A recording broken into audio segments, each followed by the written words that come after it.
ओम नमः शिवाय। शिव पुराण एक प्रमुख तथा सुप्रसिद्ध पुराण है जिसमें परात्पर परब्रह्म परमेश्वर के शिव स्वरूप का तात्विक विवेचन, रहस्य, महिमा एवं उपासना का सुविस्तृत वर्णन है।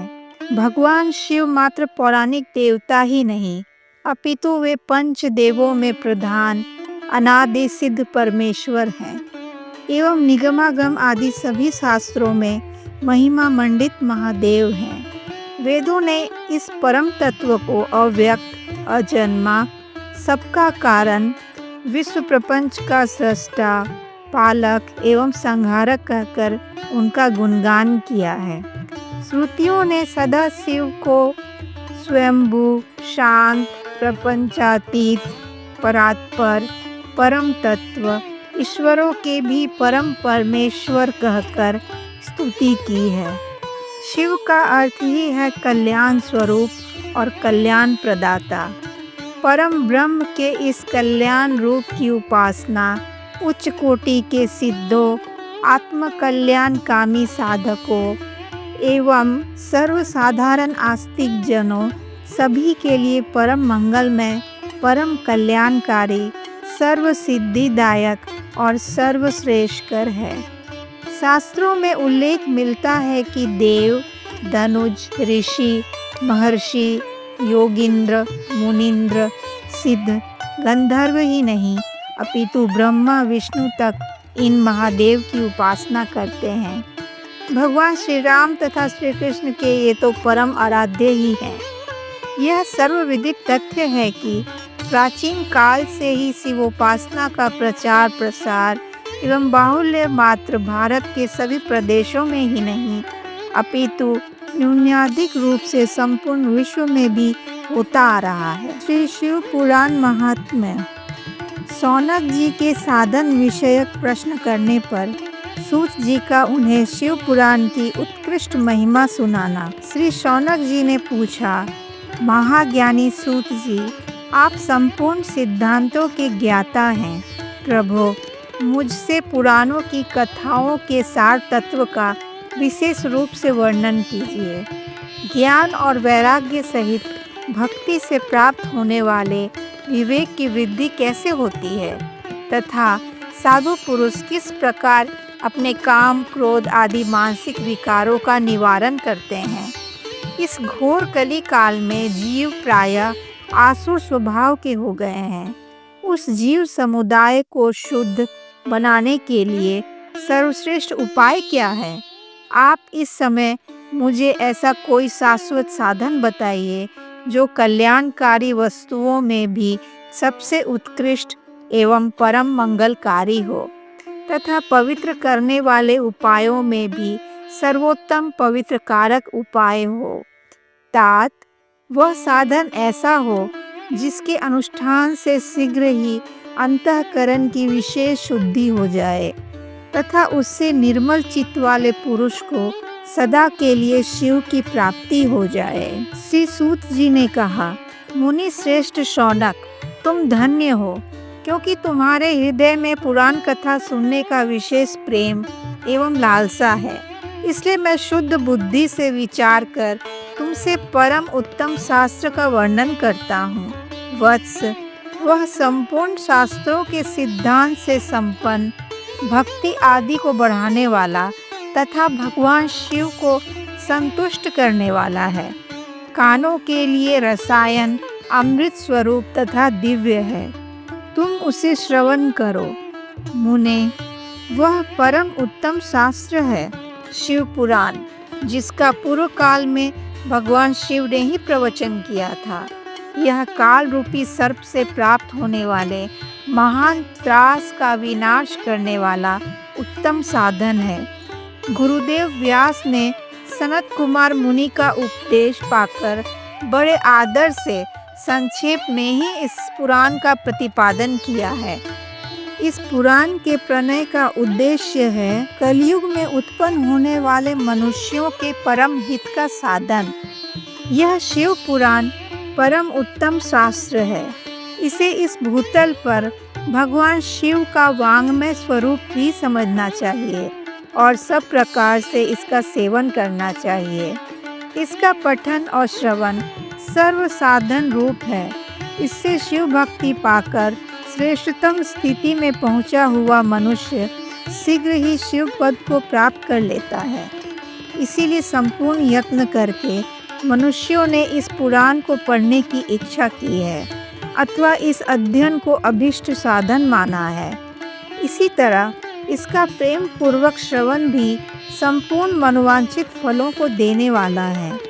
भगवान शिव के इस पुराण को सुनने से मनुष्य सब पापों से मुक्त हो जाता है तथा इस जीवन में बड़े बड़े उत्कृष्ट भोगों का उपभोग करके अंत में शिव लोक को प्राप्त कर लेता है। यह शिव पुराण नामक ग्रंथ 24,000 श्लोकों से युक्त है। इसकी 7 संहिताएं हैं। मनुष्य को चाहिए कि वह भक्ति, ज्ञान और वैराग्य से संपन्न हो बड़े आदर से इसका श्रवण करे।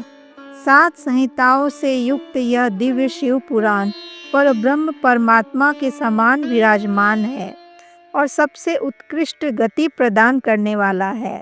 जो निरंतर अनुसंधान पूर्वक इस शिव पुराण को वांचता है अथवा नित्य प्रेम पूर्वक इसका पाठ मात्र करता है वह पुण्यात्मा है। इसमें कोई संशय नहीं है। जो उत्तम बुद्धि वाला पुरुष अंतकाल में भक्ति पूर्वक इस पुराण को सुनता है उस पर अत्यंत प्रसन्न हुए भगवान महेश्वर उसे अपना धाम प्रदान करते हैं। जो प्रतिदिन आदर पूर्वक इस शिव पुराण का पूजन करता है वह इस संसार में संपूर्ण भोगों को भोग कर अंत में भगवान शिव के पद को प्राप्त कर लेता है।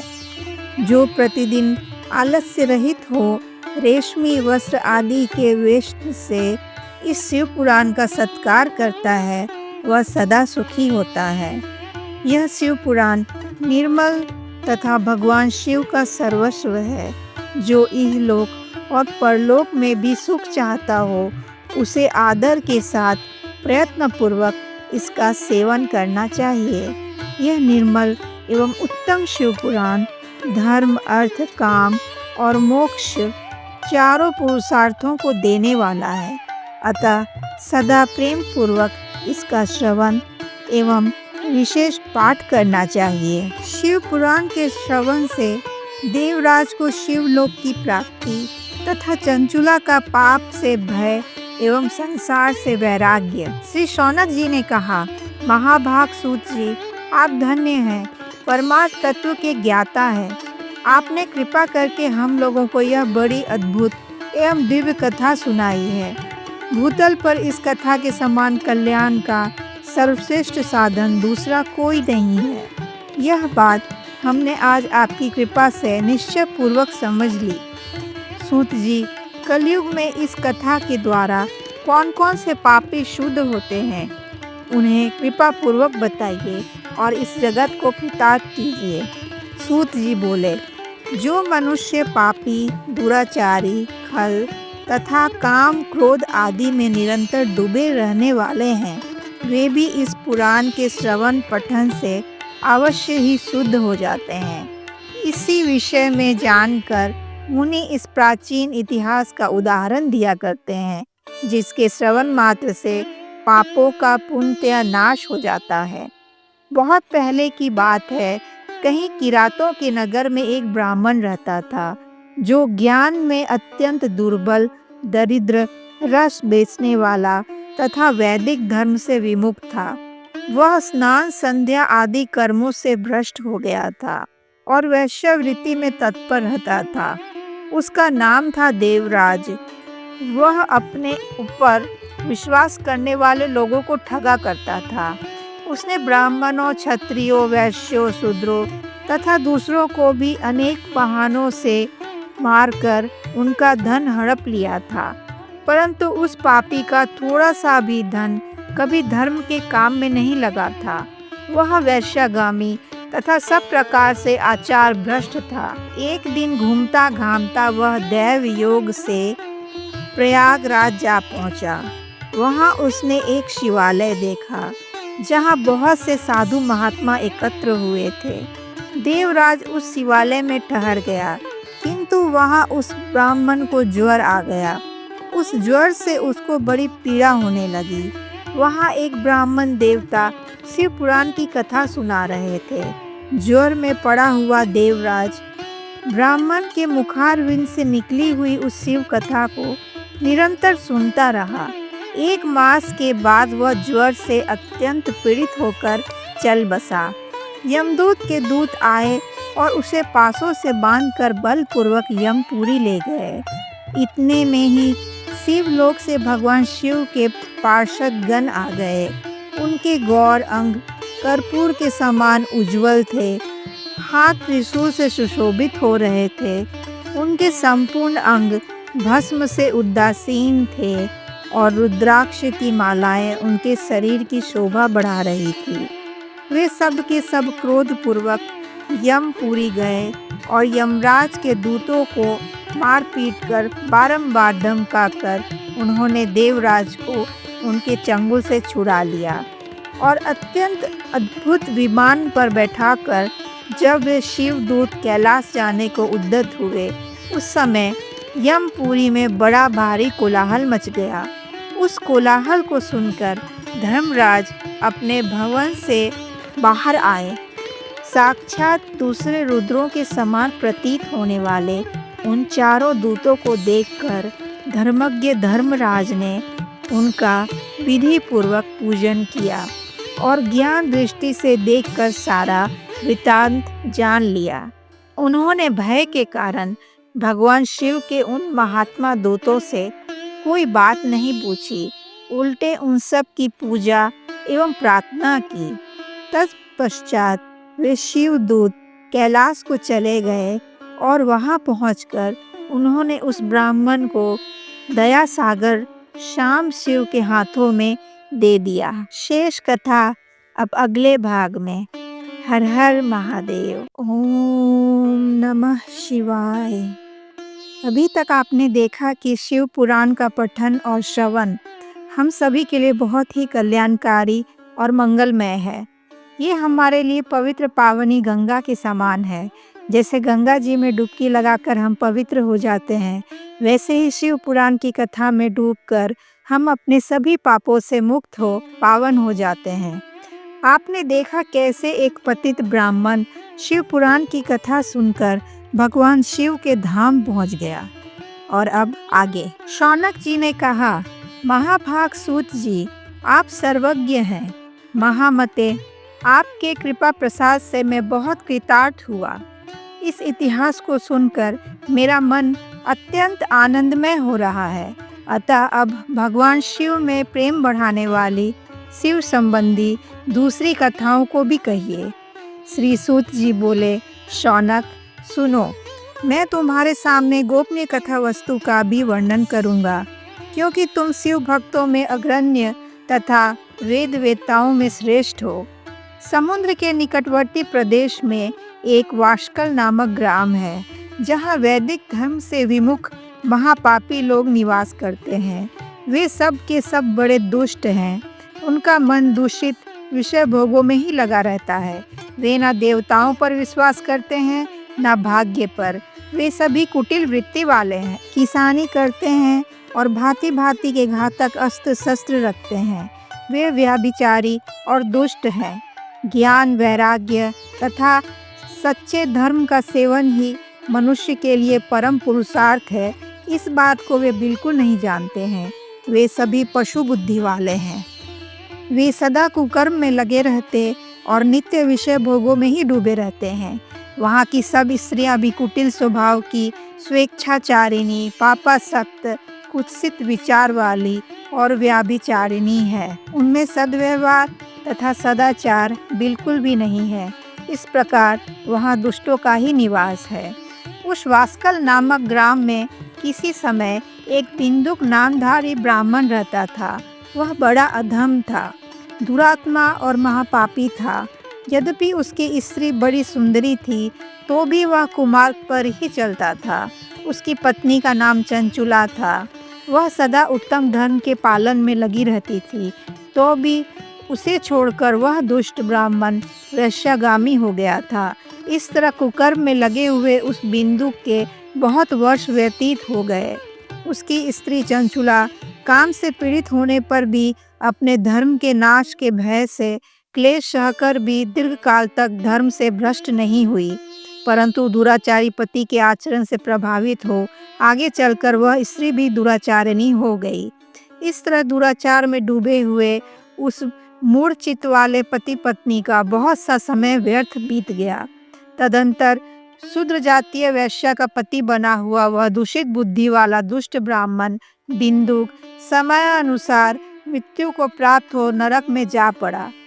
बहुत दिनों तक नरक के दुख भोग कर वह मूढ़ बुद्धि पापी विंध्य पर्वत पर भयंकर पिशाच हुआ।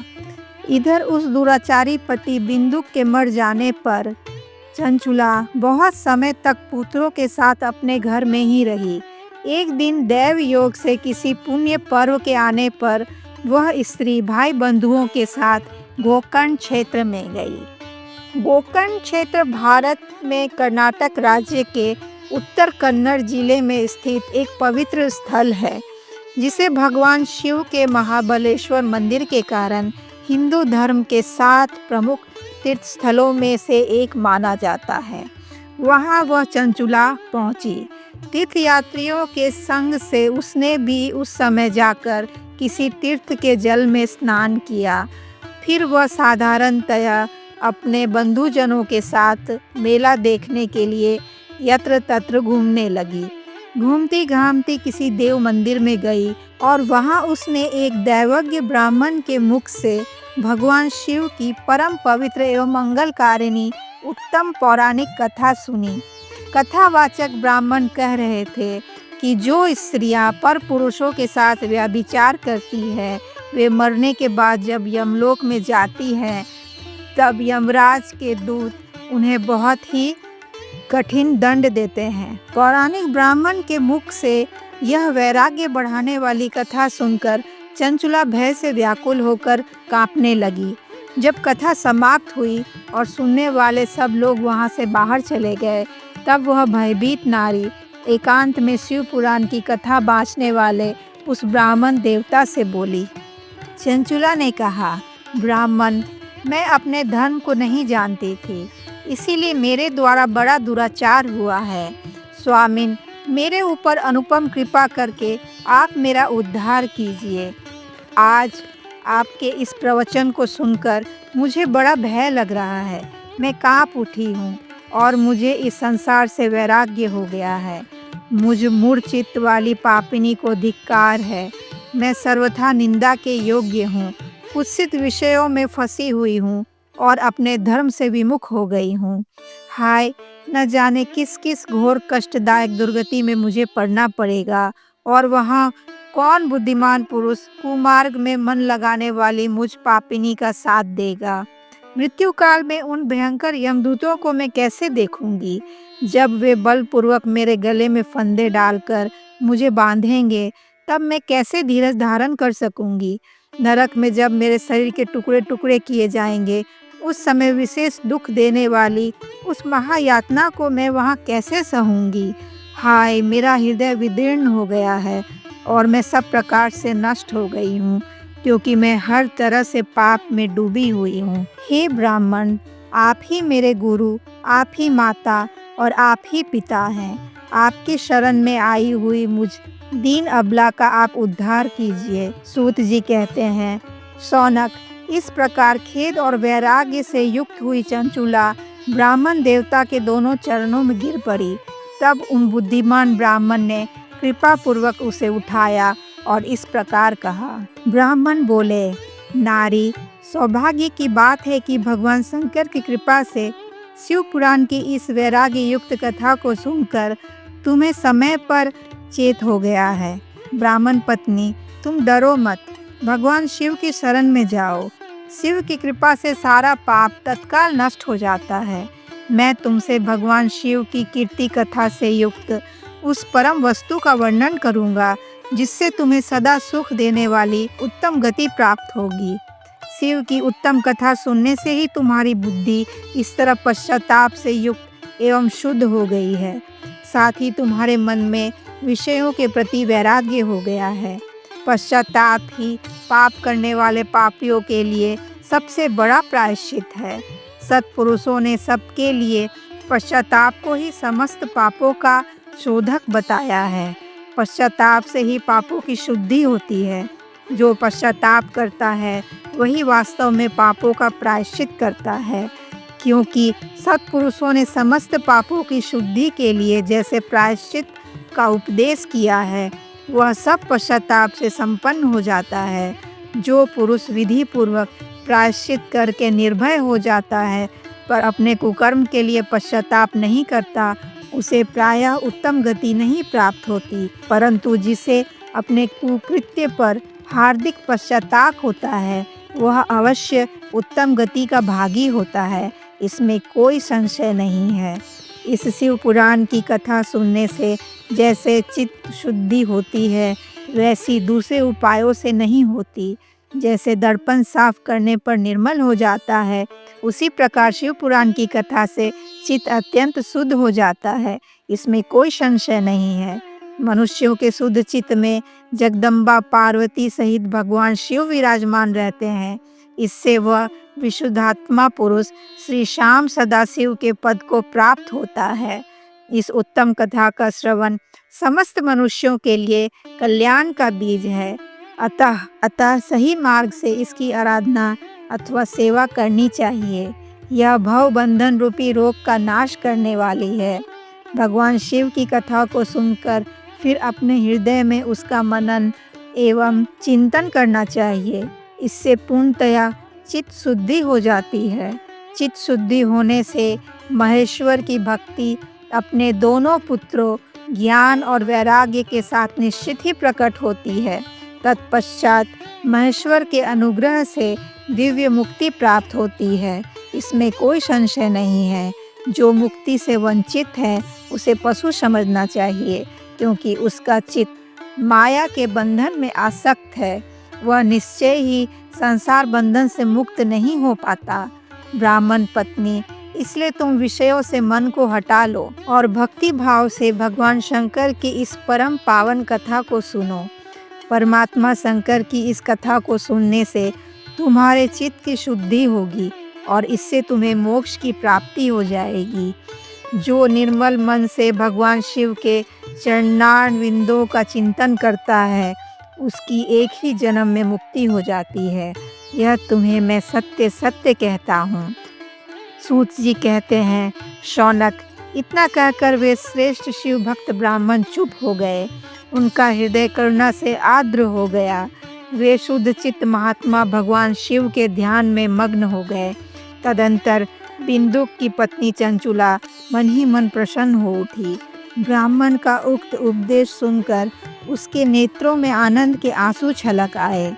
वह ब्राह्मण पत्नी हर्ष भरे हृदय से उन श्रेष्ठ ब्राह्मण के दोनों चरणों में गिर पड़ी और हाथ जोड़कर बोली, मैं कृतार्थ हो गई। तत्पश्चात उठकर वैराग्य युक्त उत्तम बुद्धि वाली वह स्त्री, जो अपने पापों के कारण आतंकित थी, उन महान शिव भक्त ब्राह्मण से हाथ जोड़कर गद्यवाणी में बोली। चंचुला ने कहा, ब्राह्मण, शिव भक्तों में श्रेष्ठ आप धन्य हैं, परमार्थदर्शी हैं और सदा परोपकार में लगे रहते हैं, इसीलिए श्रेष्ठ साधु पुरुषों में प्रशंसा के योग्य हैं। साधो, मैं नरक के समुद्र में गिर रही हूँ, आप मेरा उद्धार कीजिए। पौराणिक अर्थ तत्व से संपन्न जिस सुंदर शिव पुराण की कथा को सुनकर मेरे मन में संपूर्ण विषयों से वैराग्य उत्पन्न हो गया, उसी शिव पुराण को सुनने के लिए इस समय मेरे मन में बड़ी श्रद्धा हो रही है। सूत जी कहते हैं, ऐसा कहकर हाथ जोड़कर उनका अनुग्रह पाकर चंचुला उस समय शिव पुराण की कथा को सुनने की इच्छा मन में लिए उन ब्राह्मण देवता की सेवा में तत्पर होकर वहां रहने लगी। तदंतर शिव भक्तों में श्रेष्ठ और शुद्ध बुद्धि वाले उन ब्राह्मण देव ने उसी स्थान पर उस स्त्री को शिव पुराण की उत्तम कथा सुनाई। इस प्रकार उस गोकर्ण नामक महाक्षेत्र में उन्हीं श्रेष्ठ ब्राह्मण से उसने शिव पुराण की वह परम उत्तम कथा सुनी, जो भक्ति, ज्ञान और वैराग्य को बढ़ाने वाली तथा मुक्ति देने वाली है। उस परम उत्तम कथा को सुनकर वह ब्राह्मण पत्नी अत्यंत कृतार्थ हो गई। उसका चित्त शीघ्र ही शुद्ध हो गया। फिर भगवान शिव के अनुग्रह से उसके हृदय में शिव के सगुण रूप का चिंतन होने लगा। उसने शिव के सच्चिदानंदमय स्वरूप का बारंबार चिंतन आरंभ किया। तत्पश्चात समय के पूरे होने पर भक्ति, ज्ञान और वैराग्य से युक्त हुई चंचुला ने अपने शरीर को बिना किसी कष्ट के त्याग दिया। इतने में ही त्रिपुर शत्रु भगवान शिव का भेजा हुआ एक दिव्य विमान द्रुत गति से वहां पहुंचा और उनके अपने गणों से संयुक्त भांति भांति के शोभा साधनों से संपन्न था। चंचुला उस विमान पर बैठ गई और भगवान शिव के पार्षदों ने उसे तत्काल शिवपुरी में पहुंचा दिया। उसके सारे मल धुल गए थे। वह दिव्य रूप धारिणी दिव्यांगना हो गई थी। उसके दिव्य अवयव उसकी शोभा बढ़ाते थे। मस्तक पर अर्धचंद्र का मुकुट धारण किए वह गौरांगी देवी शोभाशाली दिव्य आभूषणों से विभूषित थी। शिवपुरी में पहुंचकर उसने सनातन देवता त्रिनेत्रधारी महादेव जी को देखा। सभी मुख्य देवता उनकी सेवा में खड़े थे। गणेश, भृंगी, नंदीश्वर तथा वीरभद्रेश्वर आदि उनकी सेवा में उत्तम भक्ति भाव से वहाँ उपस्थित थे। उनकी अंग कांति करोड़ों सूर्यों के समान प्रकाशित हो रही थी। कंठ में नील चिन्ह की शोभा थी। 5 मुख और प्रत्येक मुख में 3-3 नेत्र थे। मस्तक पर अर्धचंद्राकार मुकुट शोभा देता था। उन्होंने अपने वामांग भाग में गौरी देवी को बिठा रखा था, जो विद्युत के समान प्रकाशित थी। गौरीपति महादेव जी की कांति कपूर के समान गौर थी। उनका सारा शरीर श्वेत भस्म से भासित था। शरीर पर श्वेत वस्त्र शोभा पा रहे थे। इस प्रकार परम उज्ज्वल भगवान शंकर का दर्शन करके वह ब्राह्मण पत्नी चंचुला बहुत प्रसन्न हुई। अत्यंत प्रीतियुक्त होकर उसने बड़ी उतावली के साथ भगवान को बारंबार प्रणाम किया। फिर हाथ जोड़कर वह बड़े प्रेम, आनंद और संतोष से युक्त हो विनीत भाव से खड़ी हो गई। उसके नेत्रों से आनंद अश्रुओं की अविरल धारा बहने लगी तथा संपूर्ण शरीर में रोमांच हो गया। उस समय भगवती पार्वती और भगवान शंकर ने उसे बड़ी करुणा के साथ अपने पास बुलाया और सौम्य दृष्टि से उसकी ओर देखा। पार्वती जी ने तो दिव्य रूप धारणी बिंदुक प्रिया चंचुला को प्रेम पूर्वक अपनी सखी बना लिया। वह उस परमानंद ज्योति स्वरूप सनातन धाम में अविचल निवास पाकर दिव्य सौरख्य से संपन्न हो अक्षय सुख का अनुभव करने लगी। मतलब कि चंचुला वहाँ जाकर माँ पार्वती की सखी बनकर बहुत सुखी हो गई। शेष अगले भाग में। हर हर महादेव। ओम नमः शिवाय। अभी तक आपने देखा कि कैसे धर्म से विमुख बिंदु की नरक में दुर्गति होती है और वह पिशाच बन जाता है। उसकी पत्नी कुछ समय तक धर्मशील थी, पर बाद में वह भी अधर्म के मार्ग पर चल पड़ी थी। किंतु महादेव की कृपा से उसे शिव पुराण की कथा सुनने का सौभाग्य प्राप्त हुआ और वह शिव धाम पहुंचकर माँ पार्वती की सखी बन बहुत सुखी हो गई। क्या वह अपने पति बिंदु का भी उद्धार कर पाएगी? यह जानने के लिए आगे की कथा में प्रवेश करते हैं। सूत जी बोले, शौनक, एक दिन परम आनंद में लीन हुई चंचुला माँ पार्वती के पास गई और उनकी वंदना करने लगी। चंचुला बोली, हे गिरिजा नंदनी, हे स्कंद माताओं में मनुष्यों ने सदा आपकी ही पूजा की है। समस्त सुखों को देने वाली शंभु प्रिय आप ब्राह्मण स्वरूपिणी हैं। विष्णु और ब्रह्मा आदि देवताओं द्वारा पूजित हैं। आप ही सगुना हैं और निर्गुणा भी हैं तथा आप ही सूक्ष्म सच्चिदानंद स्वरूपिणी आद्य शक्ति हैं। आप ही संसार की सृष्टि, पालन और संहार करने वाली हैं। तीनों गुणों का आश्रय भी आप ही हैं। ब्रह्मा, विष्णु और महेश्वर इन तीनों देवताओं का आवास स्थान तथा उनकी उत्तम प्रतिष्ठा करने वाली पराशक्ति आप ही हैं। सूत जी कहते हैं, शौनक, जिसे सद्गति प्राप्त हो चुकी थी, वह चंचुला इस प्रकार महेश्वर पत्नी उमा की स्तुति करके सिर झुकाकर चुपचाप खड़ी हो गई। उसके नेत्रों में प्रेम के आंसू उमड़ाए थे। तब करुणा से भरी हुई शंकर प्रिया भक्तवत्सला माँ पार्वती देवी ने चंचुला को संबोधित करके बड़े प्रेम से इस प्रकार कहा, सखी चंचुले, मैं तुम्हारी की हुई इस वंदना से बहुत प्रसन्न हूँ। बोलो, क्या वर मांगती हो? चंचुला बोली, हे गिरिजा नंदिनी, मेरे पति बिंदुक इस समय कहाँ है? उनकी कैसी गति हुई है, यह मैं नहीं जानती। हे कल्याणमयी माता, मैं अपने पतिदेव से फिर से भेंट कर सकूं, वैसा कोई उपाय कीजिए। हे महादेवी, मेरे पति कुत्सित विचार वाले और सदा पाप में ही डूबे रहते थे। उनकी मृत्यु मुझसे पहले ही हो गई थी। ना जाने वे किस गति को प्राप्त हुए। गिरिजा बोली, बेटी, तुम्हारा बिंदुक नाम का पति बड़ा पापी था। उसका मन बड़ा ही दूषित था। व्यभिचार करने वाला वह महापापी मरने के बाद नरक में पड़ा। कई वर्षों तक नरक में नाना प्रकार के दुख भोगकर वह पापात्मा अपने शेष पाप को भोगने के लिए विंध्य पर्वत पर पिशाच हुआ है। इस समय वह पिशाच अवस्था में ही है और नाना प्रकार के दुख उठा रहा है। सूत जी कहते हैं, शौनक, गौरी देवी की यह बात सुनकर उत्तम व्रत का पालन करने वाली चंचुला उस समय पति के महान दुख से दुखी हो गई। फिर मन को स्थिर करके उस ब्राह्मण पत्नी ने व्यथित हृदय से महेश्वरी को प्रणाम करके पुनः पूछा। चंचुला बोली, हे महादेवी, मुझ पर कृपा कीजिए और दूषित कर्म करने वाले मेरे उस दुष्ट पति का आप उद्धार कर दीजिए। कुत्सित बुद्धि वाले मेरे उस पापात्मा पति को किस प्रकार से उत्तम गति प्राप्त हो सकती है, यह मुझे आप शीघ्र ही बताइए। आपको नमस्कार है। पार्वती ने कहा, तुम्हारा पति यदि शिव पुराण की पुण्यमयी उत्तम कथा को सुने, सारी दुर्गति को पार करके वह उत्तम गति का भागी हो सकता है।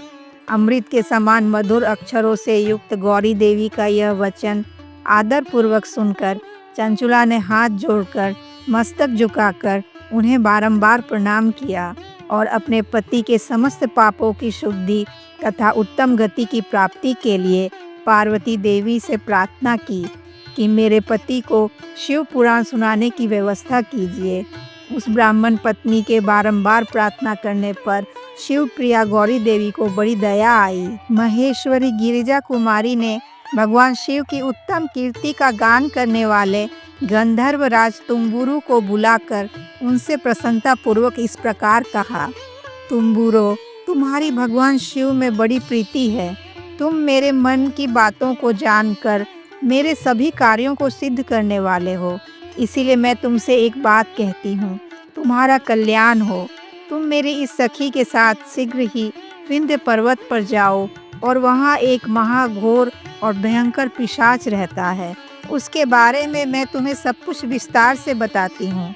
पूर्व जन्म में वह पिशाच बिंदुक नामक ब्राह्मण था।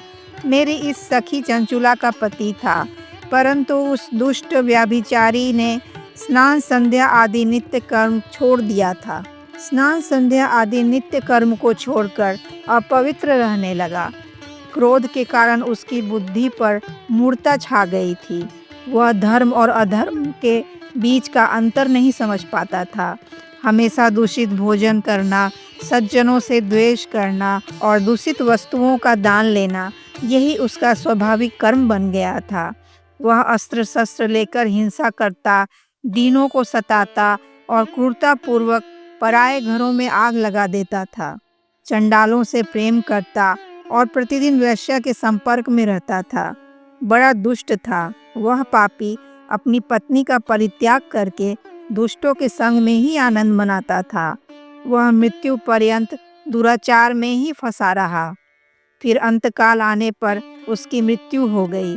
वह पापियों के भोग स्थान घोर यमपुर में गया और वहाँ बहुत से नरकों का उपभोग करके वह दुष्टात्मा जीव इस समय विंध्य पर्वत पर पिशाच बना हुआ है। वह दुष्ट पिशाच अपने पापों का फल भोग रहा है।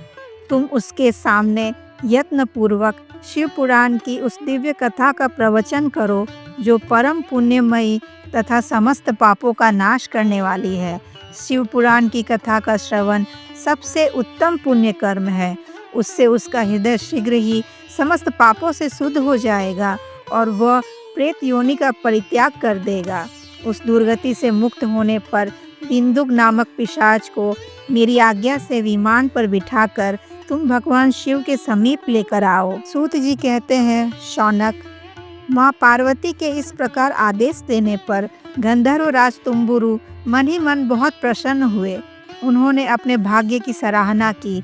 तत्पश्चात उस पिशाच की सती साध्वी पत्नी चंचुला के साथ विमान में बैठकर नारद के प्रिय मित्र तुम्बुरु वेग पूर्वक विंध्याचल पर्वत पर गए, जहाँ वह पिशाच रहता था। वहाँ उन्होंने उस पिशाच को देखा। उसका शरीर विशाल था, थोड़ी बहुत लंबी थी। वह कभी हंसता, कभी रोता और कभी उछलता था। उसकी आकृति बड़ी विकराल थी। भगवान शिव की उत्तम कीर्ति का गान करने वाले महाबली तुम्बुरु ने उस अत्यंत भयंकर पिशाच को पाशों द्वारा बांध लिया। फिर तुम्बुरु ने शिव पुराण की कथा सुनाने का निश्चय करके बहुत ही सुंदर मंडप की रचना की। इतने में ही संपूर्ण लोकों में बहुत तेजी से यह प्रचार हो गया कि देवी पार्वती की आज्ञा से एक पिशाच का उद्धार करने के उद्देश्य से शिव पुराण की उत्तम कथा सुनाने के लिए तुम्बुरु विंध्य पर्वत पर गए हैं। फिर तो उस कथा को सुनने के लोभ से बहुत से देवर्षि भी शीघ्र ही वहां पहुंचे। आदर पूर्वक शिव पुराण की कथा सुनने के लिए आए हुए लोगों का उस पर्वत पर बड़ा अद्भुत और कल्याणकारी समाज जुट गया। फिर तुम्बुरु ने उस पाशों से बंधे पिशाच को आसन पर बिठाया और हाथ में वीणा लेकर गौरीपति की कथा का गान आरंभ किया। पहली अर्थात विद्येश्वर संहिता से लेकर 7वीं वायु संहिता तक महामात्य सहित शिव पुराण की कथा का उन्होंने स्पष्ट वर्णन किया। 7 संहिताओं सहित शिव पुराण का आदर पूर्वक श्रवण करके वे सभी श्रोता पूर्णतः कृतार्थ हो गए। उस परम पुण्यमय शिव पुराण को सुनकर उस पिशाच ने अपने सारे पापों को धोकर उस पैशाचिक शरीर को त्याग दिया। फिर तो शीघ्र ही उसका रूप दिव्य हो गया। उसका शरीर गौर वर्ण का हो गया। शरीर पर श्वेत वस्त्र तथा सब प्रकार के पुरुषोचित आभूषण उसके अंगों को शोभित करने लगे। वह त्रिनेत्रधारी चंद्रशेखर स्वरूप हो गया। इस प्रकार दिव्य देहधारी होकर श्रीमान बिंदु अपनी प्रिय पत्नी चंचुला के साथ पार्वती प्रिय भगवान शिव का गुणगान करने लगा। ये सब देखकर सभी देवर्षि बड़े विस्मित हुए। उनका चित्त परमानंद से परिपूर्ण हो गया। भगवान महेश्वर का वह अद्भुत चरित्र सुनकर वे सभी श्रोता परम कृतार्थ होकर प्रेम पूर्वक श्री शिव का यशोगान करते हुए अपने अपने धाम को चले गए। दिव्य रूपधारी श्रीमान बिंदुक भी सुंदर विमान पर अपनी प्रियतमा के पास बैठकर सुखपूर्वक आकाश में स्थित हो बड़ी शोभा पाने लगा। महादेव के सुंदर एवं मनोहर गुणों का गान करता हुआ वह अपनी प्रियतमा तथा तुम्बुरु के साथ शीघ्र ही शिवधाम में जा पहुंचा। वहां भगवान शिव तथा पार्वती देवी ने प्रसन्नता पूर्वक बिंदु का बड़ा सत्कार किया और उसे अपना पार्षद बना लिया। उसकी पत्नी चंचुला तो पार्वती जी की सखी ही थी। वह धर्मानंद में सनातन धाम में अविचल निवास पाकर वे दोनों दंपति परम सुखी हो गए। दोनों पति पत्नी को हमेशा हमेशा के लिए महादेव जी और माँ पार्वती का आश्रय मिल गया। इसलिए वे दोनों दंपति परम आनंद में डूब गए। शेष कथा अब अगले भाग में। हर हर महादेव। ओम नमः शिवाय। अभी तक आपने देखा कि शिव पुराण की पुण्यमयी उत्तम कथा को सुनकर एक दुष्ट इंसान भी मोक्ष प्राप्त कर शिवधाम पहुंच गया। भगवान शिव की कथा हमारे चित्त को शुद्ध कर हमें महादेव और माँ पार्वती के करीब ले जाती है। सभी लोग भक्ति भाव से कमेंट में हर हर महादेव लिखें। शिव शंभु आपकी हर मनोकामना को पूर्ण करे। अब आगे हम जानेंगे कि कैसे चूर हुआ नारद जी का अहंकार। शौनक जी ने भक्ति भाव से सूत जी से पूछा, महाभाग सूत जी, अब आप हमें आगे की कथा कहिए। शिव और पार्वती के दिव्य चरित्रों का भी पूर्ण रूप से वर्णन कीजिए। भगवान शिव और माँ पार्वती के विवाह और उनके गृहस्थ धर्म और अन्य लीलाओं का भी वर्णन कीजिए। सूत जी ने कहा, आप लोगों के हृदय में भगवान शिव की भक्ति देखकर मैं बहुत प्रसन्न हूँ। मैं अपनी बुद्धि के अनुसार शिव लीला का वर्णन करने का प्रयत्न करता हूँ। आप सभी आदर पूर्वक सुने। एक समय की बात है, मुनियों में श्रेष्ठ नारद जी, जो ब्रह्मा जी के पुत्र हैं, हिमालय पर उन्होंने एक बहुत ही सुंदर गुफा देखी। गुफा के पास से देव नदी गंगा पूरे वेग से बह रही थी।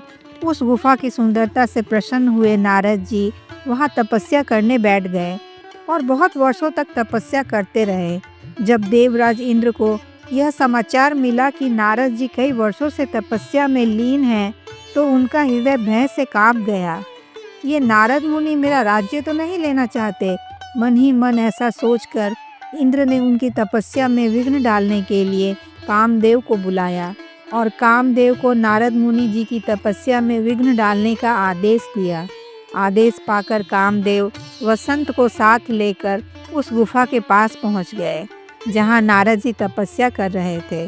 कामदेव और वसंत के बहुत प्रयास करने पर भी नारद जी के मन में कोई विकार उत्पन्न नहीं हुआ। महादेव जी की कृपा से उन दोनों का घमंड चूर हो गया। शौनक, ऐसा होने में जो कारण था उसे आदर पूर्वक सुनो। महादेव जी की कृपा से ही नारद जी पर कामदेव का कोई प्रभाव नहीं पड़ा। बहुत समय पहले काम शत्रु भगवान शिव ने यहाँ अत्यंत घोर तपस्या की थी और वहीं उन्होंने मुनियों की तपस्या का नाश करने वाले कामदेव को भस्म कर डाला था। उस समय रति ने कामदेव को पुनः जीवित करने के लिए भगवान शिव से प्रार्थना की। तब भगवान शिव बोले, कुछ समय व्यतीत होने पर कामदेव तो जीवित हो जाएंगे, पर इस क्षेत्र में कामदेव के बाणों का कोई प्रभाव नहीं चलेगा। इसलिए नारद जी पर कामदेव के बाणों का कोई प्रभाव नहीं पड़ा और वे तपस्या में लीन रहे। जब कामदेव और वसंत हार कर स्वर्ग लोक गए और देवराज इंद्र को सारी घटना बताई।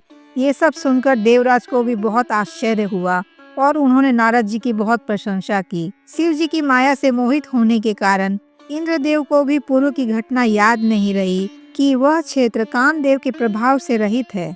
वास्तव में इस संसार के सभी प्राणियों के लिए शंभु की माया को जानना अत्यंत कठिन है। जिसने भगवान शिव के चरणों में अपने आप को समर्पित कर दिया है, उस भक्त को छोड़कर से सारा जगत उनकी माया से मोहित हो जाता है। जब नारद जी की तपस्या पूर्ण हुई, तब उन्हें पता चला कि उन्होंने कामदेव पर विजय पाई है। यह जानकर वे इतने प्रसन्न हुए कि तुरंत शिव भगवान को यह सारी घटना बताने कैलाश पहुंच गए। वहां भगवान शिव को नमस्कार कर घमंड से चूर नारद जी ने खुद को बहुत महान बताते हुए काम विजय की सारी घटना महादेव को सुनाई। यह सब सुनकर भगवान शंकर ने नारद जी, जो शिव की माया से मोहित होने के कारण काम विजय के यथार्थ कारण को नहीं जानते थे और अपना विवेक खो बैठे थे, कहा, तात नारद, तुम बड़े विद्वान हो, प्रशंसा के पात्र हो, पर मेरी यह बात ध्यान से सुनो। फिर कभी अपनी काम विजयी कथा किसी से न कहिएगा, विशेषतः भगवान विष्णु के सामने तो बिल्कुल भी न कहिएगा। वैसे भी सिद्धि संबंधी बातें हमेशा गुप्त ही रखनी चाहिए, इसे कभी किसी पर प्रकट नहीं करना चाहिए। इस प्रकार भगवान रुद्र ने बहुत प्रकार से नारद जी को समझाया, पर नारद जी को भगवान शिव की दी हुई शिक्षा अच्छी नहीं लगी और वे भगवान शिव से विदा लेकर अपने पिता के पास ब्रह्मलोक पहुंच गए। ब्रह्मा जी को नमस्कार कर बोले, पिताजी, मैंने अपने तपोबल से कामदेव को जीत लिया है। ब्रह्मा जी को तो सच्चाई पता थी, इसीलिए उन्होंने भी अपने पुत्र को इन सब बातों का ढिंढोरा पीटने से मना किया। मगर नारद जी के चित्त में तो अहंकार ने जन्म ले लिया था, इसीलिए उनकी बुद्धि खराब हो गई थी। अब वे अपने अहंकार का गीत गाने चल दिए भगवान विष्णु जी के पास। जब भगवान विष्णु ने देखा कि नारद जी आए हैं, तो उन्होंने नारद जी का बहुत आदर सम्मान किया और उनको अपने पास बिठाया और बोले, मुनि श्रेष्ठ, तुम धन्य हो, तुम्हारे आने से मैं बहुत प्रसन्न हुआ। भगवान विष्णु के यह वचन सुनकर अहंकार में डूबे हुए नारद जी ने अपनी काम विजय का सारा वृत्तांत बहुत अभिमान से भगवान विष्णु को सुनाया। भगवान विष्णु तो उनके काम विजय के कारण को पूर्ण रूप से जानते थे, इसीलिए उन्होंने नारद जी से मुस्कुरा कर कहा, मुनि श्रेष्ठ, तुम धन्य हो, तपस्या के भंडार हो, तुम तो नैष्ठिक ब्रह्मचारी हो, सदा ज्ञान वैराग्य से युक्त रहते हो, फिर तुम में काम विकार कैसे आ सकता है। भगवान विष्णु के व्यंग को नारद जी जान नहीं पाए और खुश होकर उन्होंने कहा, प्रभु, मुझ पर तो आपकी कृपा है, तो बेचारा कामदेव मुझ पर क्या प्रभाव दिखा सकता है। ऐसा कहकर उन्होंने भगवान के चरणों में प्रणाम किया और वहां से चले गए। जब नारद मुनि वहां से चले गए, तब भगवान शिव की इच्छा से श्री हरि ने अपनी माया प्रकट की। उन्होंने मुनि के मार्ग में एक विशाल नगर की रचना की। वह अद्भुत नगर बड़ा ही सुंदर था। भगवान ने उसे अपने वैकुंठ लोक से भी ज्यादा रमणीय बनाया था। वहाँ शील निधि नामक राजा राज्य करते थे। उन्होंने अपनी पुत्री के स्वयंवर के लिए एक महान उत्सव का आयोजन किया था। विवाह के लिए उत्सुक बहुत से राजकुमार चारों दिशाओं से वहां पधारे थे। ऐसे सुंदर नगर को देख नारद जी मोहित हो शील निधि के द्वार पर गए। नारद जी को आया देख शील निधि ने उनका पूजन किया और बहुत आदर सत्कार किया। फिर राजा ने अपनी सुंदरी कन्या, जिसका नाम श्रीमती था, उसे बुलाया और नारद जी के चरणों में प्रणाम करवाया। उस कन्या के सौंदर्य को देखकर नारद जी चकित हो गए और बोले, राजन, यह कन्या कौन है। राजा बोले, यह मेरी पुत्री है, इसका नाम श्रीमती है। अब इसके विवाह का समय आ गया है। यह सब प्रकार से शुभ लक्षण वाली है। महर्षि, आप इसका भाग्य बताइए। नारद जी श्रीमती के सौंदर्य से मोहित हो गए थे, इसीलिए उन्होंने राजा से कहा, भूपाल, आपकी यह पुत्री परम सौभाग्यवती है। साक्षात लक्ष्मी की तरह ये समस्त गुणों से युक्त है। इसका भावी पति निश्चय ही भगवान शंकर की तरह वैभवशाली, वीर, काम विजयी तथा संपूर्ण देवताओं में श्रेष्ठ होगा। काम के वशीभूत नारद मुनि मन ही मन सोचने लगे कि मैं इस राजकुमारी को कैसे प्राप्त करूं। ऐसा क्या करूं कि स्वयंवर में आए हुए सारे राजकुमारों को छोड़कर ये मुझे ही वरमाला पहनाए। नारियों को सौंदर्य बहुत प्रिय होता है। ऐसा सोचकर मुनिवर नारद भगवान विष्णु का रूप ग्रहण करने वैकुंठ लोक पहुंच गए। वहां भगवान विष्णु को प्रणाम करके वे बोले, प्रभु, मुझे आपसे अकेले में बात करनी है। तब लक्ष्मीपति श्री हरि नारद जी को एकांत में ले जाकर पूछा, बोलिए मुने, क्या बात है, आप बहुत परेशान दिख रहे हैं। नारद जी ने कहा, भगवान, आपके भक्त राजा शील निधि की कन्या बहुत सुंदर है। वह विश्व मोहिनी के रूप में विख्यात है। मैं उससे विवाह करना चाहता हूँ। उसके पिता ने उसकी इच्छा से उसके लिए स्वयंवर रचाया है, इसीलिए चारों दिशाओं से वहाँ हजारों राजकुमार पधारे हैं। प्रभु, मैं आपका सेवक हूँ, इसीलिए आप मुझे अपना स्वरूप दे दीजिए, जिससे राजकुमारी श्रीमती मेरा ही वरण करे। सूत जी कहते हैं, महर्षियों, नारद मुनि की ऐसी बात सुनकर मधुसूदन हंस पड़े और कहा, मुने, तुम स्वयंवर में जाओ, मैं उसी तरह तुम्हारी भलाई करूँगा जैसे एक श्रेष्ठ वैद्य अत्यंत पीड़ित रोगी का करता है, क्योंकि तुम मुझे बहुत प्रिय हो। ऐसा कहकर प्रभु ने नारद जी का मुख तो वानर का दे दिया और शेष अंग अपने जैसे बना दिए। नारद जी खुशी खुशी स्वयंवर में जा पहुँचे। राजकुमारों से घिरी वह दिव्य स्वयंवर सभा इंद्रलोक की सभा जैसी लग रही थी। नारद जी उस सभा में जाकर बैठ गए और मन ही मन यह सोचकर प्रसन्न होने लगे कि मैंने तो भगवान विष्णु का स्वरूप धारण किया है, इसे राजकुमारी तो मेरा ही वरण करेगी। वहाँ भगवान रुद्र के भेजे हुए 2 पार्षद भी आए थे, जो ब्राह्मण का स्वरूप धारण किए बैठे थे। स्वयंवर में बैठे राजकुमार नारद जी का कुरूप रूप देख नहीं पा रहे थे। उन सबको नारद मुनि अपने असली स्वरूप में ही दिख रहे थे। केवल भगवान रुद्र के पार्षद ही उनका वह कुरूप रूप देख पा रहे थे। वे दोनों पार्षद नारद जी के निकट बैठकर उनकी हंसी उड़ा रहे थे, परंतु नारद जी तो उस सुंदरी से विवाह करने को इच्छुक थे, इसीलिए उन्होंने उन पार्षद की बातों पर ध्यान नहीं दिया। वे आतुर भाव से राजकुमारी की प्रतीक्षा करने लगे। कुछ ही देर में वह सुंदर राजकुमारी हाथ में सोने की माला लिए स्वयंवर के मध्य भाग में आकर खड़ी हो गई। वह शुभ लक्षणा लक्ष्मी के समान शोभा पा रही थी। फिर वह राजकुमारी हाथ में माला लिए सभी राजकुमारों को देखती हुई चलने लगी।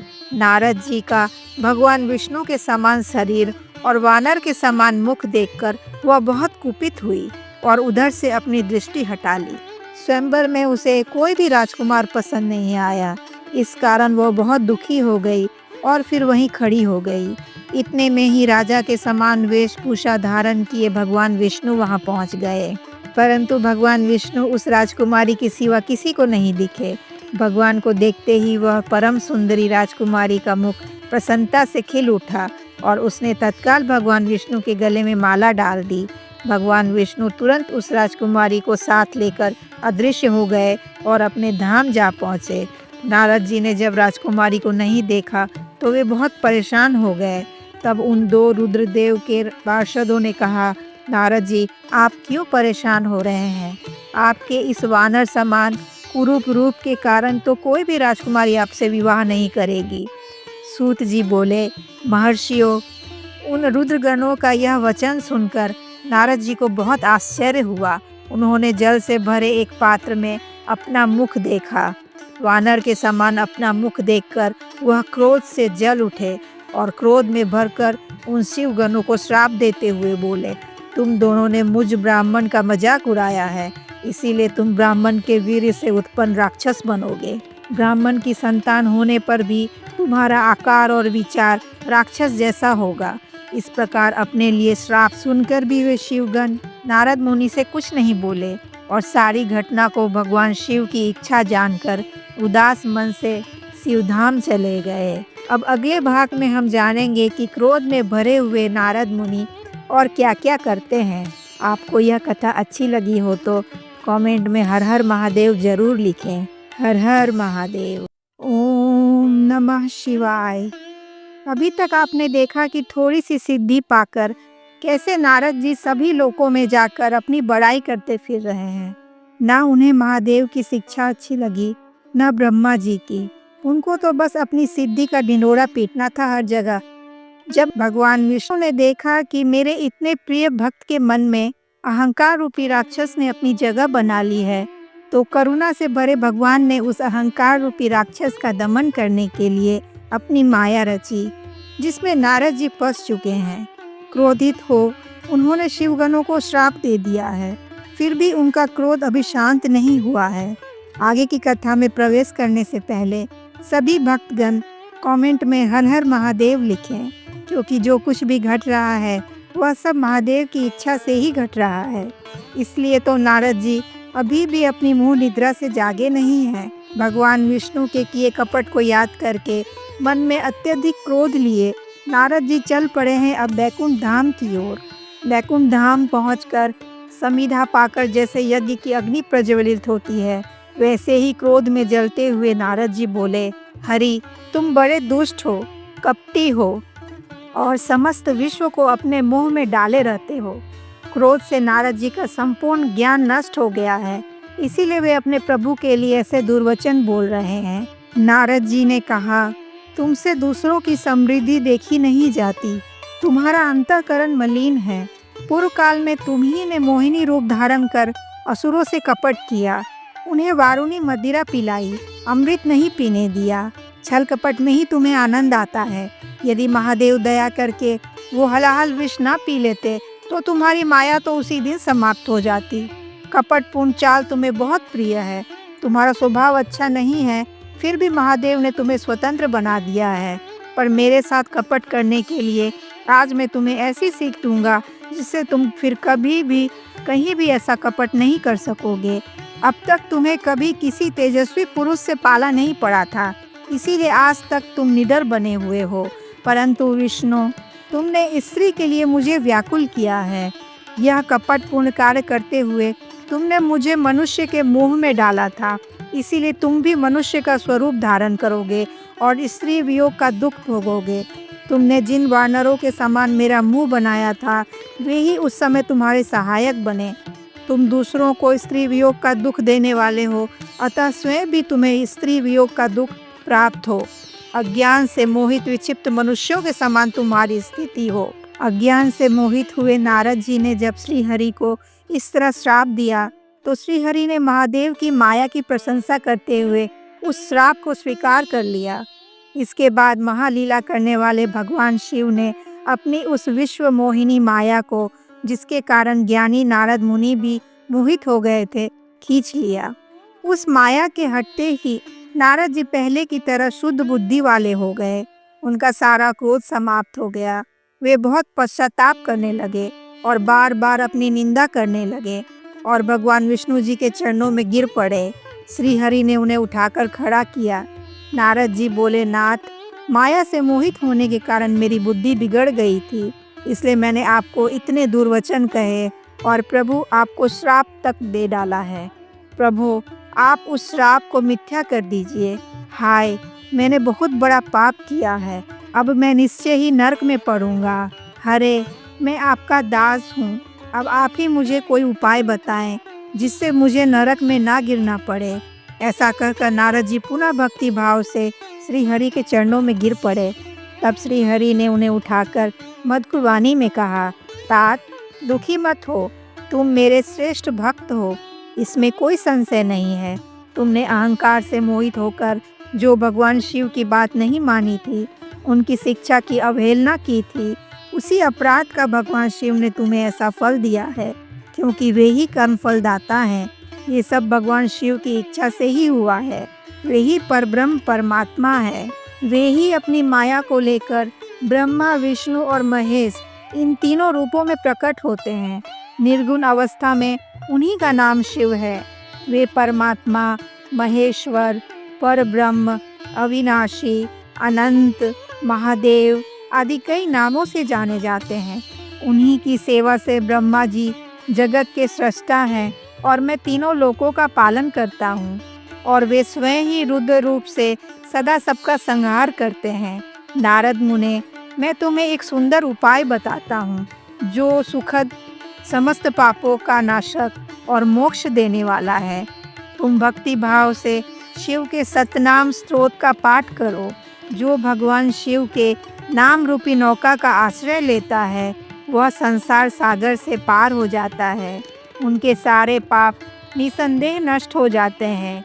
आज से ही तुम भक्ति भाव से माँ पार्वती सहित सदा शिव का भजन करो, नित्य शिव की कथा सुनो और कहो, मुनि श्रेष्ठ, अपने हृदय में भगवान शिव के उज्जवल चरणारविंदों की स्थापना करके पहले शिव तीर्थों में जाओ और अंत में आनंदवन यानी काशी जाओ। वह स्थान भगवान शिव को बहुत प्रिय है। वहाँ भक्ति पूर्वक विश्वनाथ जी का दर्शन पूजन करो। इसके बाद ब्रह्मलोक जाकर तुम्हें अपने पिता ब्रह्मा जी से शिव महिमा के विषय में पूछना चाहिए। वे शिव भक्तों में श्रेष्ठ हैं। वे तुम्हें बड़ी प्रसन्नता से भगवान शंकर का महात्म्य और सतनाम स्तोत्र सुनाएंगे। मुने, आज से तुम शिव आराधना में लीन रहने वाले शिव भक्त हो जाओ। भगवान शिव तुम्हारा कल्याण करेंगे। इस प्रकार प्रसन्नचित हुए भगवान विष्णु नारद मुनि को प्रेम पूर्वक उपदेश देकर वहां से अंतर्ध्यान हो गए। सूत जी कहते हैं, महर्षियों, भगवान विष्णु के अंतर्ध्यान हो जाने पर मुनि श्रेष्ठ नारद शिवलिंगों का भक्ति भाव से दर्शन करते हुए पृथ्वी पर विचरने लगे। जब नारद जी सभी तीर्थों में घूम रहे थे, तब महादेव के उन दो शिवगणों ने सोचा कि अभी नारद जी का चित्त बहुत शुद्ध है। ऐसा सोचकर दोनों नारद जी के पास आए। उन्होंने आदर पूर्वक मुनि के दोनों पैर पकड़ लिए और कहा, मुनि श्रेष्ठ, हम दोनों शिव के गण हैं। आपने हमें राजकुमारी श्रीमती के स्वयंवर में श्राप दिया था। तब आप बहुत क्रोध में थे, इसीलिए हम दोनों ने चुप रहना ही उचित समझा। अब आप बहुत प्रसन्न दिखाई दे रहे हैं, इसीलिए हम पर कृपा करें।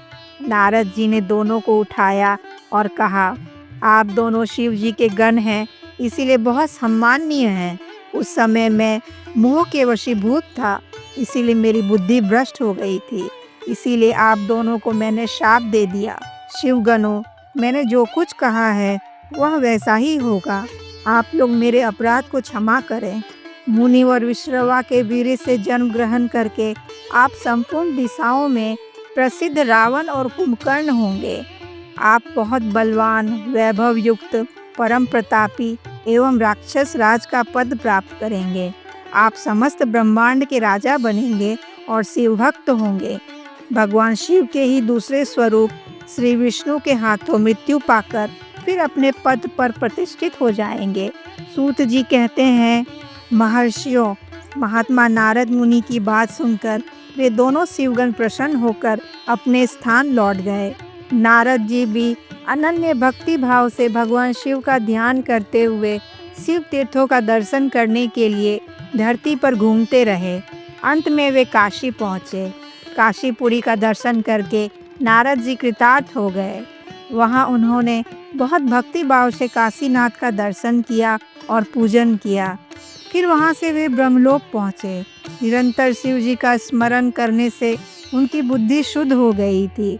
उन्होंने ब्रह्मा जी से विनती की कि हे परम ब्रह्म परमात्मा के स्वरूप को जानने वाले पितामह जगत प्रभु, कृपया मुझे शिव तत्व का ज्ञान दे। भगवान शिव के विविध चरित्रों तथा उनके स्वरूप, तत्व, प्राकट्य, विवाह, गृहस्थ धर्म सब मुझे बताएं। कार्तिकेय के जन्म की कथा भी मुझे सुनाएं। प्रभु, पहले भी बहुत लोगों से मैंने ये बातें सुनी है, पर तृप्त नहीं हो सका हूँ, इसीलिए आपकी शरण में आया हूँ। आप मुझ पर कृपा कीजिए। अब अगले भाग में हम जानेंगे भगवान शिव के प्राकट्य की कथा। शिव शंभु आप सभी को स्वस्थ रखें और खुश रखें। हर हर महादेव। ओम नमः शिवाय। अभी तक आपने देखा कि श्री हरि ने नारद जी के श्राप को प्रसन्नतापूर्वक स्वीकार किया और भगवान शिव की महिमा का गान किया। श्री हरि ने नारद जी को समझाया कि भगवान शिव ही परम ब्रह्म है। जो भगवान शिव के नाम रूपी नौका का आश्रय लेता है, उनके सारे पाप नष्ट हो जाते हैं और वह संसार सागर से पार हो जाता है। भगवान शिव की भक्ति से नारद जी का चित्त भी बहुत शुद्ध हो गया है। उन्होंने उन दोषी युगनों को भी मुक्ति का मार्ग बताकर प्रसन्न कर दिया। काशी विश्वनाथ का दर्शन कर नारद जी अब ब्रह्मलोक में अपने पिता ब्रह्मदेव से शिव तत्व का ज्ञान लेने पहुँचे हैं। अब आगे की कथा में प्रवेश करें, इससे पहले सभी भक्तगण कमेंट में हर हर महादेव लिखे, क्योंकि शिव जी की महिमा अपरंपार है। अपने पुत्र नारद जी की बात सुनकर लोक पितामह ब्रह्मा बोले, नारद, तुमने बहुत ही उत्तम बात पूछी है। शिव तत्व का स्वरूप बहुत ही उत्कृष्ट और अद्भुत है, जिसके सुनने से संपूर्ण लोकों के समस्त पापों का नाश हो जाता है। उस अनामय शिव तत्व का मैं तुमसे वर्णन करता हूँ। महाप्रलय के समय संपूर्ण सृष्टि विलीन हो गई थी। उस समय कोई भी ग्रह नक्षत्र नहीं थे। चारों तरफ केवल अंधकार ही अंधकार था। न दिन थी, न रात, न कोई लोक और न ही वेद आदि का अस्तित्व। उस समय अव्यक्त स्थिति में केवल शब्द ब्रह्म ही रह गया था। वही एकमात्र अद्वितीय सत्ता है जो अनादि, अनंत, निराकार और सर्वशक्तिमान है। उसी से सबसे पहले एक दिव्य रूप प्रकट हुआ, जिसे सदाशिव कहा गया। सदाशिव संपूर्ण गुणों से संपन्न, अद्वितीय, अविनाशी, सर्वज्ञ और सर्वव्यापक हैं। उनका स्वरूप अत्यंत शांति, सौंदर्य और तेज से परिपूर्ण है। यह वही परम मूर्ति है जो निराकार पर ब्रह्म का साकार रूप बनकर जगत के लिए आराध्य है। सदाशिव ने अपनी ही स्वाभाविक शक्ति से एक देवी को प्रकट किया। वही शक्ति अंबिका या प्रकृति कहलाती हैं। वे प्रधान प्रकृति हैं, माया है, समस्त गुणों और तत्वों की जननी है। अंबिका का स्वरूप अत्यंत दिव्य और विलक्षण है। उनकी 8 भुजाएं हैं। उनके मुखमंडल की आभा 1000 चंद्रमाओं जैसी है। उनके नेत्र कमल के समान शोभायमान हैं और उनका संपूर्ण स्वरूप दिव्य तेज से ओतप्रोत है। वे नाना प्रकार के आभूषणों और अस्त्र शस्त्र से अलंकृत हैं। सारे जगत की उत्पत्ति उन्हीं से हुई है, मगर वह स्वयं किसी से उत्पन्न नहीं होती। सदाशिव और अंबिका ने मिलकर एक दिव्य क्षेत्र की रचना की, जिसे आनंदवन या काशी कहा गया। यही वह पवित्र स्थल है जहाँ से आगे की सृष्टि का विस्तार होता है।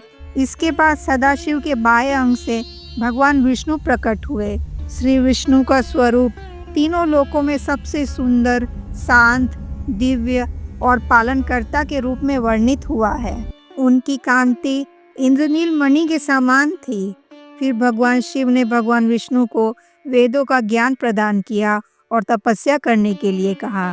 भगवान विष्णु ने कई काल तक काफी कठोर तपस्या की, जिसके परिणाम स्वरूप श्री विष्णु के अंगों से कई जलधाराएं प्रकट हुई। उस समय थके हुए परम पुरुष श्री विष्णु ने स्वयं उस जल में शयन किया। जल में शयन करने के कारण ही उनका नारायण नाम प्रसिद्ध हुआ। जब भगवान विष्णु जल में विश्राम कर रहे थे, तब उनकी नाभि से एक अत्यंत सुंदर, विशाल और प्रकाशमय पीले रंग का कमल का फूल फूटा। इसकी आभा करोड़ों सूर्य के समान थी। उसी सिद्ध कमल के भीतर से मुझे हिरण्यगर्भ का जन्म हुआ। मैं 4 मुखों वाला था, परंतु मुझे अपनी उत्पत्ति का ज्ञान न था। मैं भ्रमित था कि मैं कौन हूँ और मेरे पिता कौन हैं, किसने मेरी रचना की है। मैंने अपने आप को कमल से नीचे उतारा। कमल की एक एक नाल में मैं गया और सैकड़ों वर्षों तक भ्रमण करने के बाद भी मुझे कमल का उद्गम स्थान नहीं मिला। जब मैं बहुत भ्रमित हो गया, तब भगवान शिव की इच्छा से आकाशवाणी हुई कि तपस्या करो। फिर मैंने 12 वर्षों तक घोर तपस्या की। फिर 12 वर्षों की कठोर तपस्या के बाद भगवान विष्णु ने सुंदर 4 भुजाएं, शंख, चक्र, गदा, कमल धारण कर करुणापूर्वक प्रकट होकर मुझे आशीर्वाद दिया। फिर अचानक वहाँ एक अग्नि स्तंभ प्रकट हुआ, जो ज्योतिर्लिंग के समान था। मैंने और श्री विष्णु ने क्रमशः ऊपर और नीचे जाकर उसके आदि अंत का पता लगाने के लिए बहुत प्रयत्न किया, पर हमें सफलता नहीं मिली। मैं थक कर ऊपर से नीचे लौट आया और श्री विष्णु भी नीचे से ऊपर आकर मुझसे मिले। हमने उस अग्नि स्तंभ को प्रणाम किया, क्योंकि वह स्वरूप असाधारण, अवर्णनीय और अति रहस्यमय था, जिसमें लिंग भाव न रहते हुए भी उसमें लिंगात्मक सत्ता प्रतीत होती थी। हम दोनों बोले, महाप्रभु, हम आपके स्वरूप को नहीं जानते। आप जो कोई भी क्यों न हो, आपको हमारा नमस्कार है। कृपया आप शीघ्र ही हमें अपने यथार्थ स्वरूप का दर्शन दें। ब्रह्मा जी कहते हैं, मुनि श्रेष्ठ नारद, जब हम दोनों उस अग्नि स्तंभ रूपी ज्योतिर्लिंग के प्रकाशमय स्वरूप के सामने अहंकार से रहित हो निरपेक्ष श्रद्धा भाव से खड़े थे, तब वहाँ ओम ओम शब्द का नाद उत्पन्न हुआ, जो विशाल स्वर में स्पष्ट रूप से सुनाई देने लगा। यह क्या है, ऐसा सोचते हुए मैं और भगवान विष्णु संतुष्ट चित्त से खड़े रहे। फिर भगवान विष्णु ने उस दिव्य अग्नि स्तंभ का पूरा निरीक्षण किया। दक्षिण भाग में उन्होंने अ अक्षर को सूर्यमंडल जैसा तेजोमय पाया। उत्तर भाग में उ अक्षर अग्नि जैसा दीप्तिमान लगा। मध्य भाग में म को चंद्रमंडल के समान उज्ज्वल कांति से प्रकाशमान देखा और अंततः उन्होंने उस स्वरूप में अद्वितीय और आनंदमय परब्रह्म का प्रत्यक्ष अनुभव किया, जो जगत में भी है और बाहर भी है। मतलब पूरे ब्रह्मांड में उनकी सत्ता है। वह आदि, मध्य और अंत से रहित है। इन सब से श्री विष्णु बहुत विचलित हो गए और अग्नि स्तंभ की उत्पत्ति का पता लगाने के लिए फिर से नीचे जाने की इच्छा करने लगे। तभी वहाँ एक ऋषि प्रकट हुए, जिनके माध्यम से उन्होंने जाना कि यह शब्दमय लिंग रूप परम ब्रह्म ही शिव है। भगवान शिव का असली रूप इतना गूढ़ और असीम है कि उसे शब्दों में पूरी तरह बताया नहीं जा सकता, लेकिन उस अनिर्वचनीय स्वरूप, मतलब वो स्वरूप जिसकी शब्दों में व्याख्या नहीं की जा सके, उसको व्यक्त करने के लिए सबसे उपयुक्त ध्वनि प्रणव यानी ओम है। जैसे किसी समुद्र का सार एक बूंद पानी में होता है, उसी तरह शिव जी के अनंत स्वरूप का सार ओम ध्वनि में है। अ से ब्रह्मा, उ से विष्णु, म से महेश और इन तीनों का योग ओम स्वयं शिव का परम ब्रह्म स्वरूप है। इसी तरह यजुर्वेद में वर्णित ओम के उच्चतम मंत्रों ओम तत्वमसि, गायत्री मंत्र, शिव पंचाक्षर मंत्र, मृत्युंजय मंत्र का साक्षात्कार मैंने और श्री विष्णु ने किया। उन मंत्रों के माध्यम से ही हमने परम शिव का जाप आरंभ किया। इस अनुभूति से हम दोनों भक्तिग्रस्त हो गए और महादेव की स्तुति में लीन हो गए। ब्रह्मा जी कहते हैं, नारद, भगवान विष्णु द्वारा की हुई अपनी स्तुति सुनकर करुणानिधि भगवान महेश्वर बड़े प्रसन्न हुए और उमा देवी के साथ सहसा वहां प्रकट हुए। उस समय उनके 5 मुख और हर एक मुख में 3 नेत्र शोभा पा रहे थे। उनके मस्तक पर चंद्रमा सुशोभित था। सिर पर जटा धारण किए गौरवर्ण महादेव ने अपने संपूर्ण अंगों में भस्म लगा रखी थी। कंठ में नील चिन्ह था और उनकी 10 भुजाएं थी। महादेव को भगवती उमा के साथ उपस्थित देखकर मैंने और विष्णु जी ने उनकी स्तुति की। भगवान शिव ने कहा, मैं ही परम ब्रह्म हूँ, जो निराकार और सगुण दोनों रूपों में विद्यमान है। मुझसे ही सृष्टि का प्रारंभ होता है, मुझसे ही पालन होता है और संहार भी मुझसे ही होता है। ब्रह्मा, विष्णु और रुद्र ये तीनों मुझसे ही उत्पन्न हैं। ब्रह्मा मेरे रजोगुण से प्रकट हुए हैं, इसलिए वे सृष्टि के निर्माता बनेंगे। विष्णु मेरे सतोगुण से प्रकट हुए हैं, इसलिए ये सृष्टि का पालन करेंगे। और रुद्र मेरे तमोगुण से प्रकट होंगे, जो समय आने पर सृष्टि का संहार करेंगे। परंतु वास्तव में ये तीनों अलग नहीं हैं, सभी मेरे ही स्वरूप हैं। जिस प्रकार सूर्य से अग्नि और प्रकाश अलग नहीं होते, वैसे तुम दोनों भी मुझसे अलग नहीं हो। भगवान शिव ने आशीर्वाद देते हुए कहा, ये जो उमा नाम से विख्यात प्रकृति देवी हैं, इन्हीं की शक्ति स्वरूपा सरस्वती देवी तुम्हारे संग रहेंगी। फिर इन्हीं की दूसरी शक्ति लक्ष्मी स्वरूप में भगवान विष्णु का आश्रय लेंगी और पुनः काली के नाम से जो तीसरी शक्ति प्रकट होंगी, वो रुद्रदेव को प्राप्त होंगी।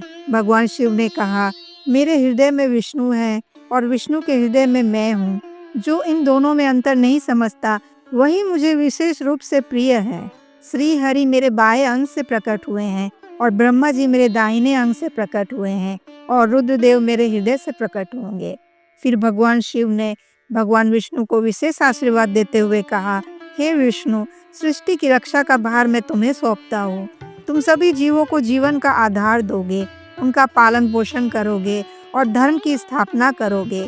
साथ ही तुम्हें प्राणियों को भोग और मोक्ष प्रदान करने का भी अधिकार रहेगा।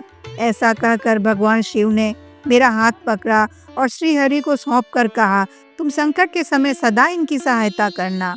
भगवान विष्णु ने कृतार्थ हो भगवान शिव को प्रणाम किया और कहा, प्रभु, आपने मुझे ये महान उत्तरदायित्व सौंपकर धन्य कर दिया। जो आपका भक्त है वह मुझे अत्यंत प्रिय होगा। मेरा कोई भी भक्त यदि आपकी निंदा करेगा तो वो नरकवास को प्राप्त होगा, इसमें कोई संशय नहीं है। इसके बाद शिव जी ने ब्रह्मा जी और विष्णु जी से कहा, अब तुम दोनों अपने कार्य में स्थिर रहो, मैं सदा ही लिंग स्वरूप में विद्यमान रहूंगा। युगों युगों तक प्राणी इसी लिंग की पूजा कर मुझे प्राप्त करेंगे। यह कहकर भगवान शिव पुनः उसी अग्निस्तंभ में विलीन हो गए। ब्रह्मा जी ने कहा, नारद, तभी से इस श्लोक में लिंग पूजा का विधान चालू हुआ है। जो भी भक्ति भाव से शिवलिंग की पूजा करता है, उसके पुण्य फल का वर्णन करने की शक्ति तो मुझ में भी नहीं है। अगले भाग में हम जानेंगे कैसे पूरी हुई सृष्टि की रचना। तब तक के लिए मुस्कुराते रहिए, स्वस्थ रहिए और महादेव जी का नाम जपते रहिए। हर हर महादेव। ओम नमः शिवाय। अभी तक आपने देखा कि सृष्टि की उत्पत्ति से पहले न आकाश था, न पृथ्वी थी, न दिन रात, न जन्म मृत्यु। केवल भगवान शिव ही अपने परब्रह्म स्वरूप में विद्यमान थे। फिर ओम का नाद गूंजा। ओम केवल एक ध्वनि ही नहीं, यह सृष्टि का आदि नाद है और यह शिव जी का ही स्वरूप है। ब्रह्मा, विष्णु और रुद्र ये सभी भगवान शिव के ही अंश हैं। आपने देखा कि कैसे शिव जी ने ब्रह्मा जी और विष्णु जी को शिक्षा दी कि वे सृष्टि उत्पन्न और पालन कर सके। आज हम शिव पुराण के अनुसार ये देखेंगे कैसे शिव जी की आज्ञा से ब्रह्मा जी ने सभी जीव और सृष्टि उत्पन्न की। अब आगे की कथा में प्रवेश करने से पहले सभी भक्तगण कमेंट में हर हर महादेव लिखें, क्योंकि जो कोई भी सच्चे मन से शिव जी की आराधना करता है वह अपने जीवन के सभी दुखों से मुक्त होकर महादेव के चरणों में स्थान पाता है। नारद मुनि ने आदर पूर्वक कहा, हे पितामह, अब तक आपने हमें अनगिनत रहस्यों की गूढ़ बातें बताई है, किंतु मेरी जिज्ञासा अभी भी शांत नहीं हुई। कृपा करके हमें ये बताइए कि सृष्टि की उत्पत्ति कैसे हुई और इस संसार के जीवों की रचना कैसे हुई। ब्रह्मा जी हल्की मुस्कान के साथ बोले, हे नारद, ये कथा अत्यंत रहस्यमयी है। सुनो, मैं तुम्हें संपूर्ण सृष्टि की उत्पत्ति का रहस्य बताता हूँ। जब महादेव अंतर ध्यान हो गए, तब मैं ध्यान मग्न हो अपने कर्तव्यों पर विचार करने लगा। क्योंकि सृष्टि की रचना का कार्य अत्यंत जटिल था। तब मैंने भगवान श्री हरि विष्णु का स्मरण किया और उनसे ज्ञान प्राप्त किया। श्री हरि ने मुझे आवश्यक उपदेश देकर सृष्टि की रचना करने की प्रेरणा दी और अंतर्ध्यान हो गए। फिर मैंने भगवान शिव और श्री हरि का स्मरण कर पहले से रचे हुए जल को हाथ में लेकर ऊपर उछाल दिया। जल से एक दिव्य अंड उत्पन्न हुआ जिसे ब्रह्मांड कहा गया। ये अंड 24 तत्वों का समूह था, किंतु ये अभी भी जड़ था। इसमें कोई चेतना नहीं थी। इसे चेतना प्रदान करने के लिए मैंने 12 वर्षों तक कठोर तप किया। तब श्री हरि विष्णु स्वयं प्रकट हुए और भगवान विष्णु ने कहा, हे ब्रह्मा, मैं तुमसे बहुत प्रसन्न हूँ, जो चाहे वर मांग लो। ब्रह्मा जी ने बड़ी विनम्रता से कहा, हे श्री हरि, आपने मुझ पर बहुत कृपा की है, फिर से मुझ पर कृपा करें और इस ब्रह्मांड को चेतना प्रदान करें। तब भगवान विष्णु ने हजारों मस्तक, हजारों नेत्र और हजारों पैर वाले विराट पुरुष का रूप धारण कर उस ब्रह्मांड में प्रवेश किया। वैसे ही वह दिव्य अंड चेतन हो उठा। पाताल से लेकर सत्यलोक तक श्री हरि विष्णु का प्रकाश फैल गया। इसी कारण वे वैराज पुरुष कहलाए। फिर ब्रह्मा जी ने आगे कहा, नारद, जब संपूर्ण ब्रह्मांड नष्ट हो जाता है तब भी केवल 2 स्थान अमर रहते हैं, भगवान श्री हरि का वैकुंठ धाम और भगवान शिव का कैलाश पर्वत। इनका कभी नाश नहीं होता। जब मुझे सृष्टि रचने की इच्छा हुई तब मुझसे अनजाने में तमोगुनी सृष्टि उत्पन्न हुई, जिसे अविद्या पंचक कहा जाता है।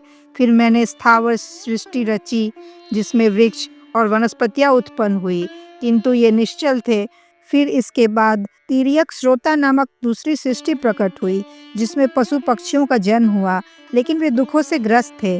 फिर मैंने तीसरी सृष्टि ऊर्ध्व श्रोता की रचना की, जिसे देव सृष्टि कहा गया। यह सत्व गुण से युक्त सत्यवादी और अत्यंत सुखदायी थी। इस तरह मैंने 5 वैकृत सृष्टि और 3 प्राकृत सृष्टि उत्पन्न की। कुल मिलाकर 8 सृष्टियां हुई। इसके अतिरिक्त 9वीं सृष्टि कौमार सर्ग है, जिसमें सनक, सनंदन, सनत कुमार और सनातन की उत्पत्ति हुई। वे चारों ब्रह्मा जी के मानस पुत्र थे, जो परम ज्ञान से युक्त थे। इसीलिए उन्होंने सांसारिक भोगों को त्याग कर केवल शिव ध्यान में लीन रहना उचित समझा। जब मेरे चारों मानस पुत्रों ने सृष्टि के कार्य में रुचि नहीं दिखाई, तब मैं क्रोधित हो गया। फिर मैंने श्री हरि का स्मरण किया। वे तुरंत आ गए और मुझे समझाते हुए कहा, मुनि श्रेष्ठ, तुम शिव जी की प्रसन्नता के लिए तप करो। श्री हरि की आज्ञा मान मैं बहुत ही घोर तपस्या में लीन हो गया। मैंने अपनी घोर तपस्या द्वारा अपनी दोनों भौहों और नाक के मध्य भाग से 3 दिव्य मूर्तियों की रचना की। वे तीनों पूर्ण ज्ञान, शक्ति और करुणा के प्रतीक थे। फिर भगवान शिव अर्धनारेश्वर रूप में प्रकट हुए और समस्त ब्रह्मांड में शिव तत्व का विस्तार किया। जब ब्रह्मा जी ने भगवान शिव का साक्षात दर्शन किया तो उनकी आंखों में आंसू छलक पड़े। उन्होंने भक्ति भाव से शिव जी को प्रणाम किया और प्रार्थना की, हे महादेव, मुझे जीवों की उत्पत्ति करने की शक्ति प्रदान करे। महादेव मंद मंद मुस्कुराते हुए बोले, हे ब्राह्मण, मैं जन्म और मृत्यु के बंधन में फंसे जीवों की रचना नहीं करूँगा, क्योंकि वे इस संसार में दुखों से घिरे रहेंगे। मैं केवल उनका उद्धार करूँगा और उन्हें ज्ञान का प्रकाश दूंगा। जीवों की सृष्टि करना तुम्हारा कार्य है, मगर ध्यान रखना तुम स्वयं इस माया में न फंस जाओ। यह कहकर भगवान शिव अंतर्ध्यान हो गए। ब्रह्मा जी ने नारद जी से कहा, हे नारद, इस प्रकार मैंने 5 महाभूतों पृथ्वी, जल, अग्नि, वायु और आकाश की रचना की। इसके पश्चात पर्वतों, समुद्रों, वृक्ष, युगों और कालों का निर्माण किया। इन सब के बाद मैंने जीवों की उत्पत्ति की। शरीर के विभिन्न अंगों से मैंने महर्षियों को उत्पन्न किया। मेरे नेत्रों से ऋषि मरीचि, हृदय से भृगु, पेट से अंगिरा, छाया से अत्रि, कान से पुलस्त्य, हाथ से पुलह, अंगूठे से क्रतु, गले से वशिष्ठ और प्राण से दक्ष प्रजापति को और गोद से तुमको तथा संकल्प से धर्म को उत्पन्न किया। फिर मैंने संसार में धर्म, अधर्म और साधना के नियम बनाए और संसार में पुरुषार्थ का मार्ग स्थापित किया। फिर शिव जी के प्रेरणा से मैं 2 भागों में विभाजित हुआ, एक पुरुष और एक स्त्री। पुरुष रूप में मैं मनु कहलाया और नारी रूप में शत्रुपा नामक योगिनी उत्पन्न हुई, जो परम तपस्विनी थी। फिर आगे चलकर मनु और शत्रुपा का विवाह हुआ और फिर इन दोनों से सृष्टि का विस्तार हुआ। इनके 2 पुत्र हुए, प्रियव्रत और उत्तानपाद, और 3 पुत्रियां हुई, आकुति, देवहूति और प्रसूति।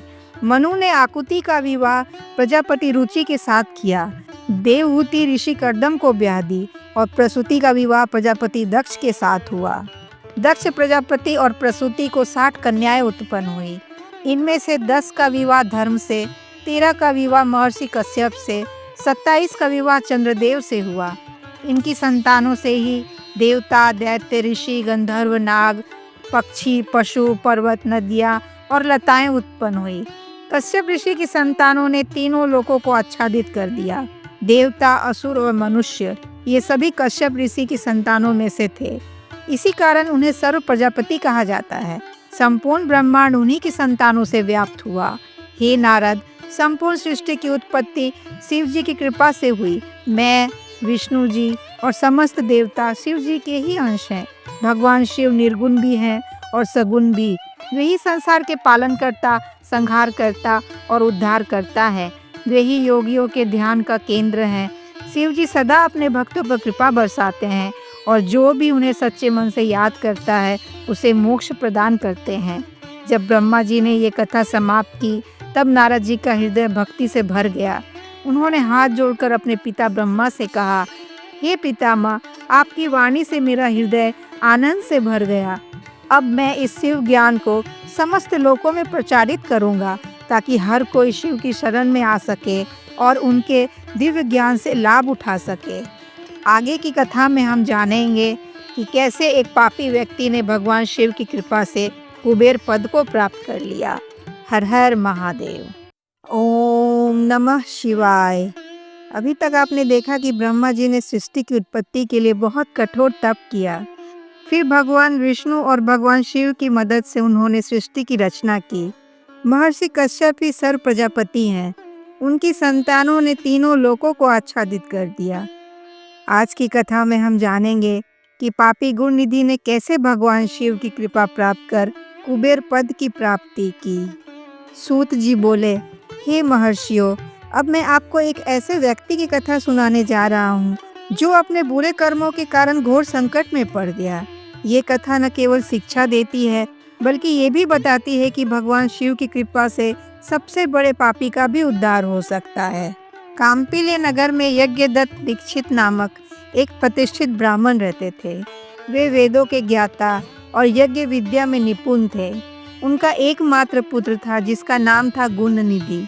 गुणनिधि का यज्ञोपवीत संस्कार तो हो चुका था, पर उसका मन ज्ञान में नहीं बल्कि कुसंगति में लगता था। वह दिन भर खेलकूद में मस्त रहता और जुआरियों तथा गाने बजाने वालों के साथ मस्त रहता। उसकी माँ उसे लाख समझाती कि वह अपने पिता के पास जाकर शास्त्रों का अध्ययन करे, परंतु वह किसी की नहीं सुनता था। उसकी माँ अपने पति से पुत्र की बुरी आदतें छुपाने का हर संभव प्रयास करती। जब भी यज्ञदत्त पूछते कि गुणनिधि कहाँ है तो वह झूठ बोल देती। वह स्नान करने गया है या वह पूजा करने बैठा है, लेकिन सच्चाई तो कुछ और ही थी। कुछ समय बाद गुणनिधि बड़ा हुआ तो उसका विवाह कर दिया गया, परंतु विवाह के बाद भी उसकी आदतें नहीं बदली। वह रात रात भर घर से धन चुराकर जुआ खेलता। एक दिन उसने अपने पिता की सोने की अंगूठी चुरा ली और जुए में हार गया। यज्ञदत्त को जब जुआरियों के हाथ में अपनी अंगूठी दिखी तो उन्होंने क्रोधित होकर पूछा, यह अंगूठी तुम्हारे पास कैसे आई? जुआरी हंसते हुए बोले, पंडित जी, आपके बेटे ने ही हमें यह अंगूठी दी है। यही नहीं, वह अब तक बहुत सारा धन जुए में हार चुका है। लेकिन आश्चर्य की बात यह है कि आप जैसा विद्वान अपने पुत्र के असली चरित्र को नहीं पहचान पाया।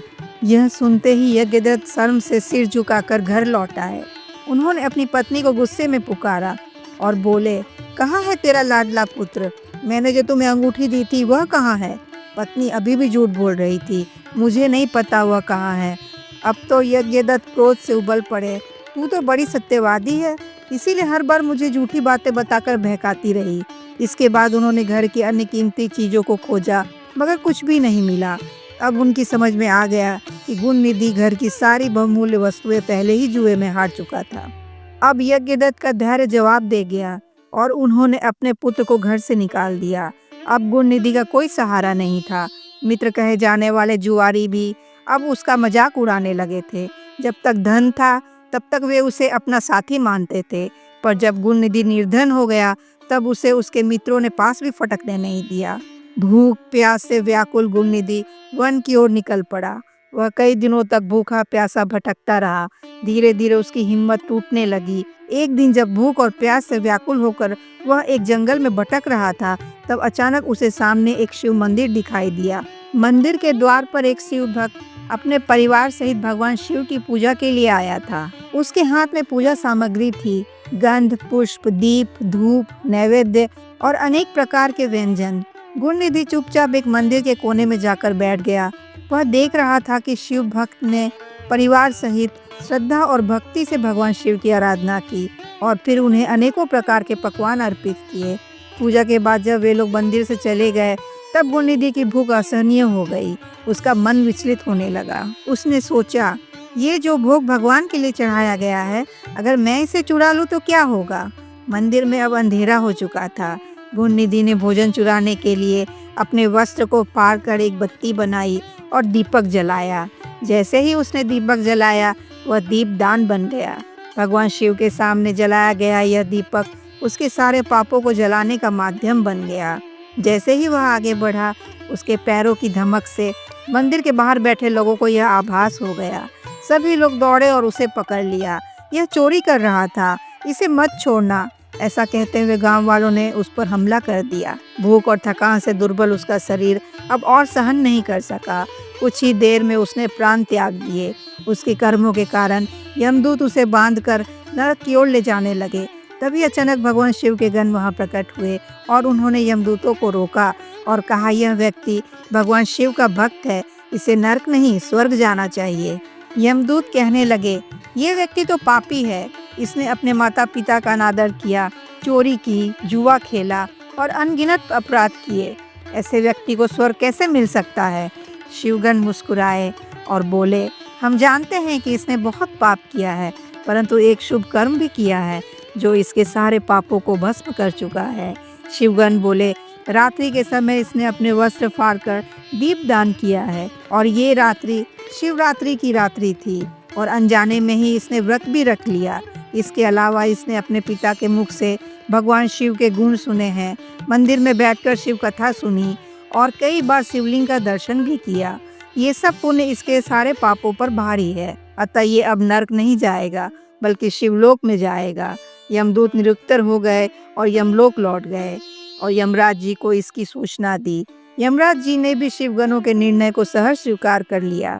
शिवगणों ने गुणनिधि की आत्मा को शिवलोक ले जाने का निश्चय किया और उसे कैलाश पर्वत पर लेकर पहुंच गए, जहां भगवान शिव और माता पार्वती विराजमान थे।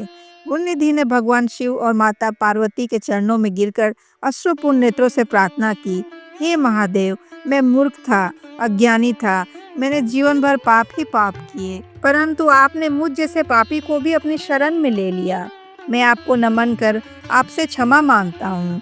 भगवान शिव करुणा से मुस्कुराए और बोले, हे गुणनिधि, जो भी मेरा सच्चे हृदय से स्मरण करता है उसे मैं कभी नहीं ठुकराता। तुमने अनजाने में ही सही परंतु मेरी पूजा की है, इसलिए मैं तुम्हें क्षमा करता हूँ। सूत जी बोले, हे महर्षियों, इस कथा से ये सिद्ध होता है कि भगवान शिव केवल भक्तों का ही नहीं पापियों का भी उद्धार करते हैं। जो सच्चे मन से उनका स्मरण करता है वे उसे अपने धाम में स्थान देते हैं। इतना कहकर सूत जी बोले कि नारद जी ने जब ये कथा सुनी तो उन्होंने अपने पितामह से पूछा, हे पितामह, गुणनिधि जैसे महापापी को भगवान शिव द्वारा कुबेर पद क्यों और कैसे प्रदान किया गया? कृपा करके इस कथा को भी सुनाएं। ब्रह्मा जी बोले, हे नारद, शिवलोक में दिव्य भोगों का उपभोग कर उमा महेश्वर की सेवा करके गुणनिधि ने अगले जन्म में कलिंग देश के राजा अरिंदम के पुत्र के रूप में जन्म लिया। इस बार उसका नाम दम रखा गया। बालक दम के हृदय में भगवान शिव के प्रति असीम भक्ति थी। वह सदैव शिव जी की सेवा में तत्पर रहता, अन्य बालकों के साथ मिलकर भजन करता और शिव मंदिरों में दीप जलाया करता था। जब वह युवा हुआ तब उसके पिता अरिंदम का स्वर्गवास हो गया। तब राजकुमार दम को राज सिंहासन सौंपा गया। राजा दम ने अपने संपूर्ण राज्य में राज्य धर्म का प्रचार किया और उसने अपनी प्रजा को आदेश दिया, राज्य में जितने भी शिवालय हैं वहाँ दीपदान करना अनिवार्य है। जो भी इस नियम का उल्लंघन करेगा उसे दंडित किया जाएगा। राजा दम्भ की शिव भक्ति अनन्य थी। उन्होंने जीवन भर शिव मंदिरों में दीप जलाए, शिव भजन का प्रचार किया और शिव धर्म को सर्वोपरि माना। जब उनकी मृत्यु का समय आया तो शिव भक्ति और दीपदान के प्रभाव से वे अगले जन्म में अलकापुरी के स्वामी बने। ब्रह्मा जी बोले, हे नारद, भगवान शिव की उपासना अत्यंत पुण्यदायी होती है। देखो, गुण निधि जो एक अधम जीवन जीता था, लेकिन अंत में शिव भक्ति के कारण उसे कुबेर पद प्राप्त हुआ। अब मैं तुम्हें भगवान शिव और कुबेर की मित्रता के बारे में विस्तार से बताता हूँ। बहुत समय पहले मेरे मानस पुत्र पुलत्स्य के पुत्र विशर्वा और उनके पुत्र वैश्रवन यानी कुबेर का जन्म हुआ। वैश्रवन भगवान शिव की कृपा से अलकापुरी के स्वामी बने। गुण निधि ने राजा दम्भ बनकर दीप दान किया था और अब वैश्रवन के रूप में भगवान शिव को प्रसन्न करने के लिए काशीपुरी गए और बहुत घोर तप किया। वैश्रवन ने वहां शिवलिंग की प्रतिष्ठा की और भगवान शिव के ध्यान में लीन हो गए। उनका शरीर कंकाल मात्र रह गया था, चमड़ी हड्डियों से चिपक गई थी। 10,000 वर्षों तक उन्होंने कठोर तपस्या की। तब भगवान शिव माता पार्वती के साथ प्रकट हुए और बोले, अलकापति, मैं तुम्हारी भक्ति और तपस्या से प्रसन्न हूँ। तुम मुझसे इच्छानुसार वरदान मांग सकते हो। वैश्रवन ने जैसे ही अपनी आंखें खोली, उन्होंने भगवान शिव के दिव्य स्वरूप के दर्शन किए। उनका मुख सूर्य के समान तेजोमय था। उनके मस्तक पर चंद्रमा शीतलता बिखेर रहा था। वैश्रवन उनकी आभा से चकाचौंध हो गए। वे सोचने लगे, भगवान शिव के साथ ये साक्षात सौंदर्य की देवी कौन है। वे देवी पार्वती की ओर एकटक देखने लगे। उनके इस व्यवहार से उनकी बाईं आंख फूट गई। भगवान शिव ने मुस्कुराकर कहा, हे वैश्रवन, मैं तुम्हारी तपस्या से प्रसन्न हूँ। मैं तुम्हें वरदान देता हूँ कि तुम संपूर्ण जगत के धन, रत्नों और निधियों के स्वामी बनो। तुम्हें धन के अधिपति का पद प्राप्त होगा। तुम सभी यक्षों और किन्नरों के अधिपति बनोगे और समस्त विश्व में तुम्हारी ख्याति होगी। मैं सदैव तुम्हारे साथ मित्रता रखूंगा और तुम्हारे नगर अलकापुरी के समीप कैलाश पर्वत पर निवास करूंगा। फिर उन्होंने कहा, अब जाओ और अपनी माता पार्वती के चरणों में प्रणाम करो। वैश्रवन ने झुककर माता पार्वती के चरणों में प्रणाम किया। माता पार्वती ने प्रसन्न होकर वरदान दिया, हे वैश्रवन, तुम्हारे हृदय में सदा भगवान शिव के प्रति निर्मल भक्ति बनी रहेगी। क्योंकि तुमने मुझे एकटक देखने का अपराध किया है, इसलिए तुम्हारी बाईं आंख सदैव दोषयुक्त रहेगी। तुम पिंगल नेत्र यानी एक आंख से टेढ़े कहलाओगे। मेरे स्वरूप को देखकर ईर्ष्या के कारण तुम कुबेर नाम से भी प्रसिद्ध होगे। तुमने जिस शिवलिंग की स्थापना की है वह तुम्हारे ही नाम से प्रसिद्ध होगा। जो कुबेरेश्वर महादेव के दर्शन करेगा वह थोड़ी सी भक्ति में भी तपस्या का फल प्राप्त कर लेगा। भगवान शिव ने कुबेर को आशीर्वाद देकर कहा, कुबेर, मेरे दिए गए वरदान सदैव तुम्हारे साथ रहेंगे। अब तुम अपने स्थान अलकापुरी में निवास करो और संपूर्ण ब्रह्मांड के धनाध्यक्ष बनो। इस प्रकार भगवान शिव और कुबेर की मित्रता स्थापित हो गई और भगवान शिव ने कैलाश पर्वत पर निवास कर कुबेर की अलकापुरी को सदैव अपने निकट रखा। भगवान शिव के जितना दयालु तो तीनों लोकों में कोई नहीं है। शेष कथा अब अगले भाग में। हर हर महादेव। ओम नमः शिवाय। अभी तक आपने देखा कि कुबेर जी और शिव जी की मित्रता कैसे स्थापित हुई। भगवान शिव ने कुबेर को निधिपति यानी धन के स्वामी का पद प्रदान किया और कैलाश पर्वत पर निवास कर कुबेर की नगर अलकापुरी को अपने निकट रखा। इस प्रकार शिव के लिए किया हुआ थोड़ा सा भी पूजन या आराधना समय आने पर महान फल देता है। इसलिए उत्तम सुख की इच्छा रखने वाले लोगों को भगवान शिव का भजन, पूजन और दीपदान अवश्य करना चाहिए। ब्रह्मा जी बोले, हे नारद मुनि, कुबेर के तपोबल से भगवान शिव का जिस प्रकार पर्वत श्रेष्ठ कैलाश पर शुभागमन हुआ वह प्रसंग सुनो। भगवान शिव जब कुबेर को वरदान देकर अंतर्ध्यान हो गए तब उनके मन में विचार आया कि मैं अपने रुद्र रूप में कैलाश को अपना निवास स्थान बनाऊंगा। यह निश्चय होते ही भगवान शिव ने अपने डमरू को जोर जोर से बजाना शुरू कर दिया। डमरू की वह ध्वनि जो उत्साह बढ़ाने वाली थी तीनों लोकों में गूंज उठी और सुनने वाले प्रत्येक प्राणी को कैलाश की ओर आकर्षित कर रही थी। इस दिव्य ध्वनि को सुनकर मैं, विष्णु जी और समस्त देवगण कैलाश की ओर दौड़ पड़े। सभी सभी ऋषि मुनि, सिद्ध, विद्वान, शिवगण, भूत प्रेतों की विशाल सेना, लाखों करोड़ों असुर और पिशाच कैलाश पर्वत पर पहुंच गए। नंदी, वीरभद्र, भृंगी सहित असंख्य गणपाल भी वहां पहुंचे। भगवान शिव का दिव्य स्वरूप और भगवान शिव के गणों का स्वरूप अद्भुत था। सहस्र भुजाओं से युक्त मस्तक पर चंद्रमा का मुकुट धारण किए हुए, नीलकंठ, त्रिलोचन, हार कुंडल, केयूर से सुशोभित भगवान शिव के इस अद्भुत स्वरूप को देखकर तीनों लोकों के प्राणी रोमांचित हो उठे। भगवान शिव ने विश्वकर्मा को कैलाश पर्वत पर भव्य निवास बनाने का आदेश दिया। भगवान शिव बोले, हे विश्वकर्मा, मेरे और मेरे भक्तों के रहने के लिए कैलाश पर्वत पर दिव्य आवास बनाओ, जहां से सृष्टि का संचालन किया जा सके। आदेश मिलते ही विश्वकर्मा जी ने कैलाश पर अनेकों दिव्य महल और कुटिया बनाई। फिर एक शुभ मुहूर्त पर भगवान शिव ने कैलाश में प्रवेश किया। भगवान शिव के कैलाश प्रवेश पर देवताओं, ऋषि मुनियों, विष्णु जी ने और मैंने उनका महान अभिषेक किया। विविध प्रकार के मंत्रों से भगवान शिव और माता उमा की पूजा की गई। अग्निहोत्र, यज्ञ और स्तुतियों से कैलाश गूंज उठा। आकाश से पुष्प वर्षा होने लगी। चारों ओर हर हर महादेव की गूंज सुनाई देने लगी। भगवान शिव ने प्रसन्न होकर सभी को इच्छा अनुसार वरदान प्रदान किए। उसके बाद मैं, भगवान विष्णु और सभी देवता भगवान शिव की आज्ञा लेकर अपने अपने धाम को लौट गए। कुबेर देव भी भगवान शिव की आज्ञा से अपने स्थान अलकापुरी में लौट आए। अब भगवान शिव कैलाश पर्वत पर ध्यान और योग साधना में लीन रहने लगे। कुछ समय तक एकांत में रहने के बाद उन्होंने दक्ष कन्या देवी सती को अपनी पत्नी के रूप में प्राप्त किया। इसके बाद भगवान शिव और देवी सती कैलाश पर्वत पर दिव्य जीवन व्यतीत करने लगे। ब्रह्मा जी बोले, हे नारद, मैंने तुम्हें भगवान शिव के रुद्र अवतार के कैलाश आगमन की दिव्य कथा सुनाई। जो कोई इस कथा को श्रद्धा और एकाग्रता से पढ़ता या सुनता है, उसे इस लोक में सुख, समृद्धि और मोक्ष की प्राप्ति होती है। नारद जी बोले, हे प्रभु, आपने मुझ पर असीम कृपा करके यह अमृतमयी कथा सुनाई। हे प्रभु, आप ज्ञान और शक्ति के अद्भुत भंडार हैं। आपने मुझे शिव चरित्र जैसा अनुपम ज्ञान प्रदान किया। मैं आपको बारंबार प्रणाम करता हूँ। हर हर महादेव।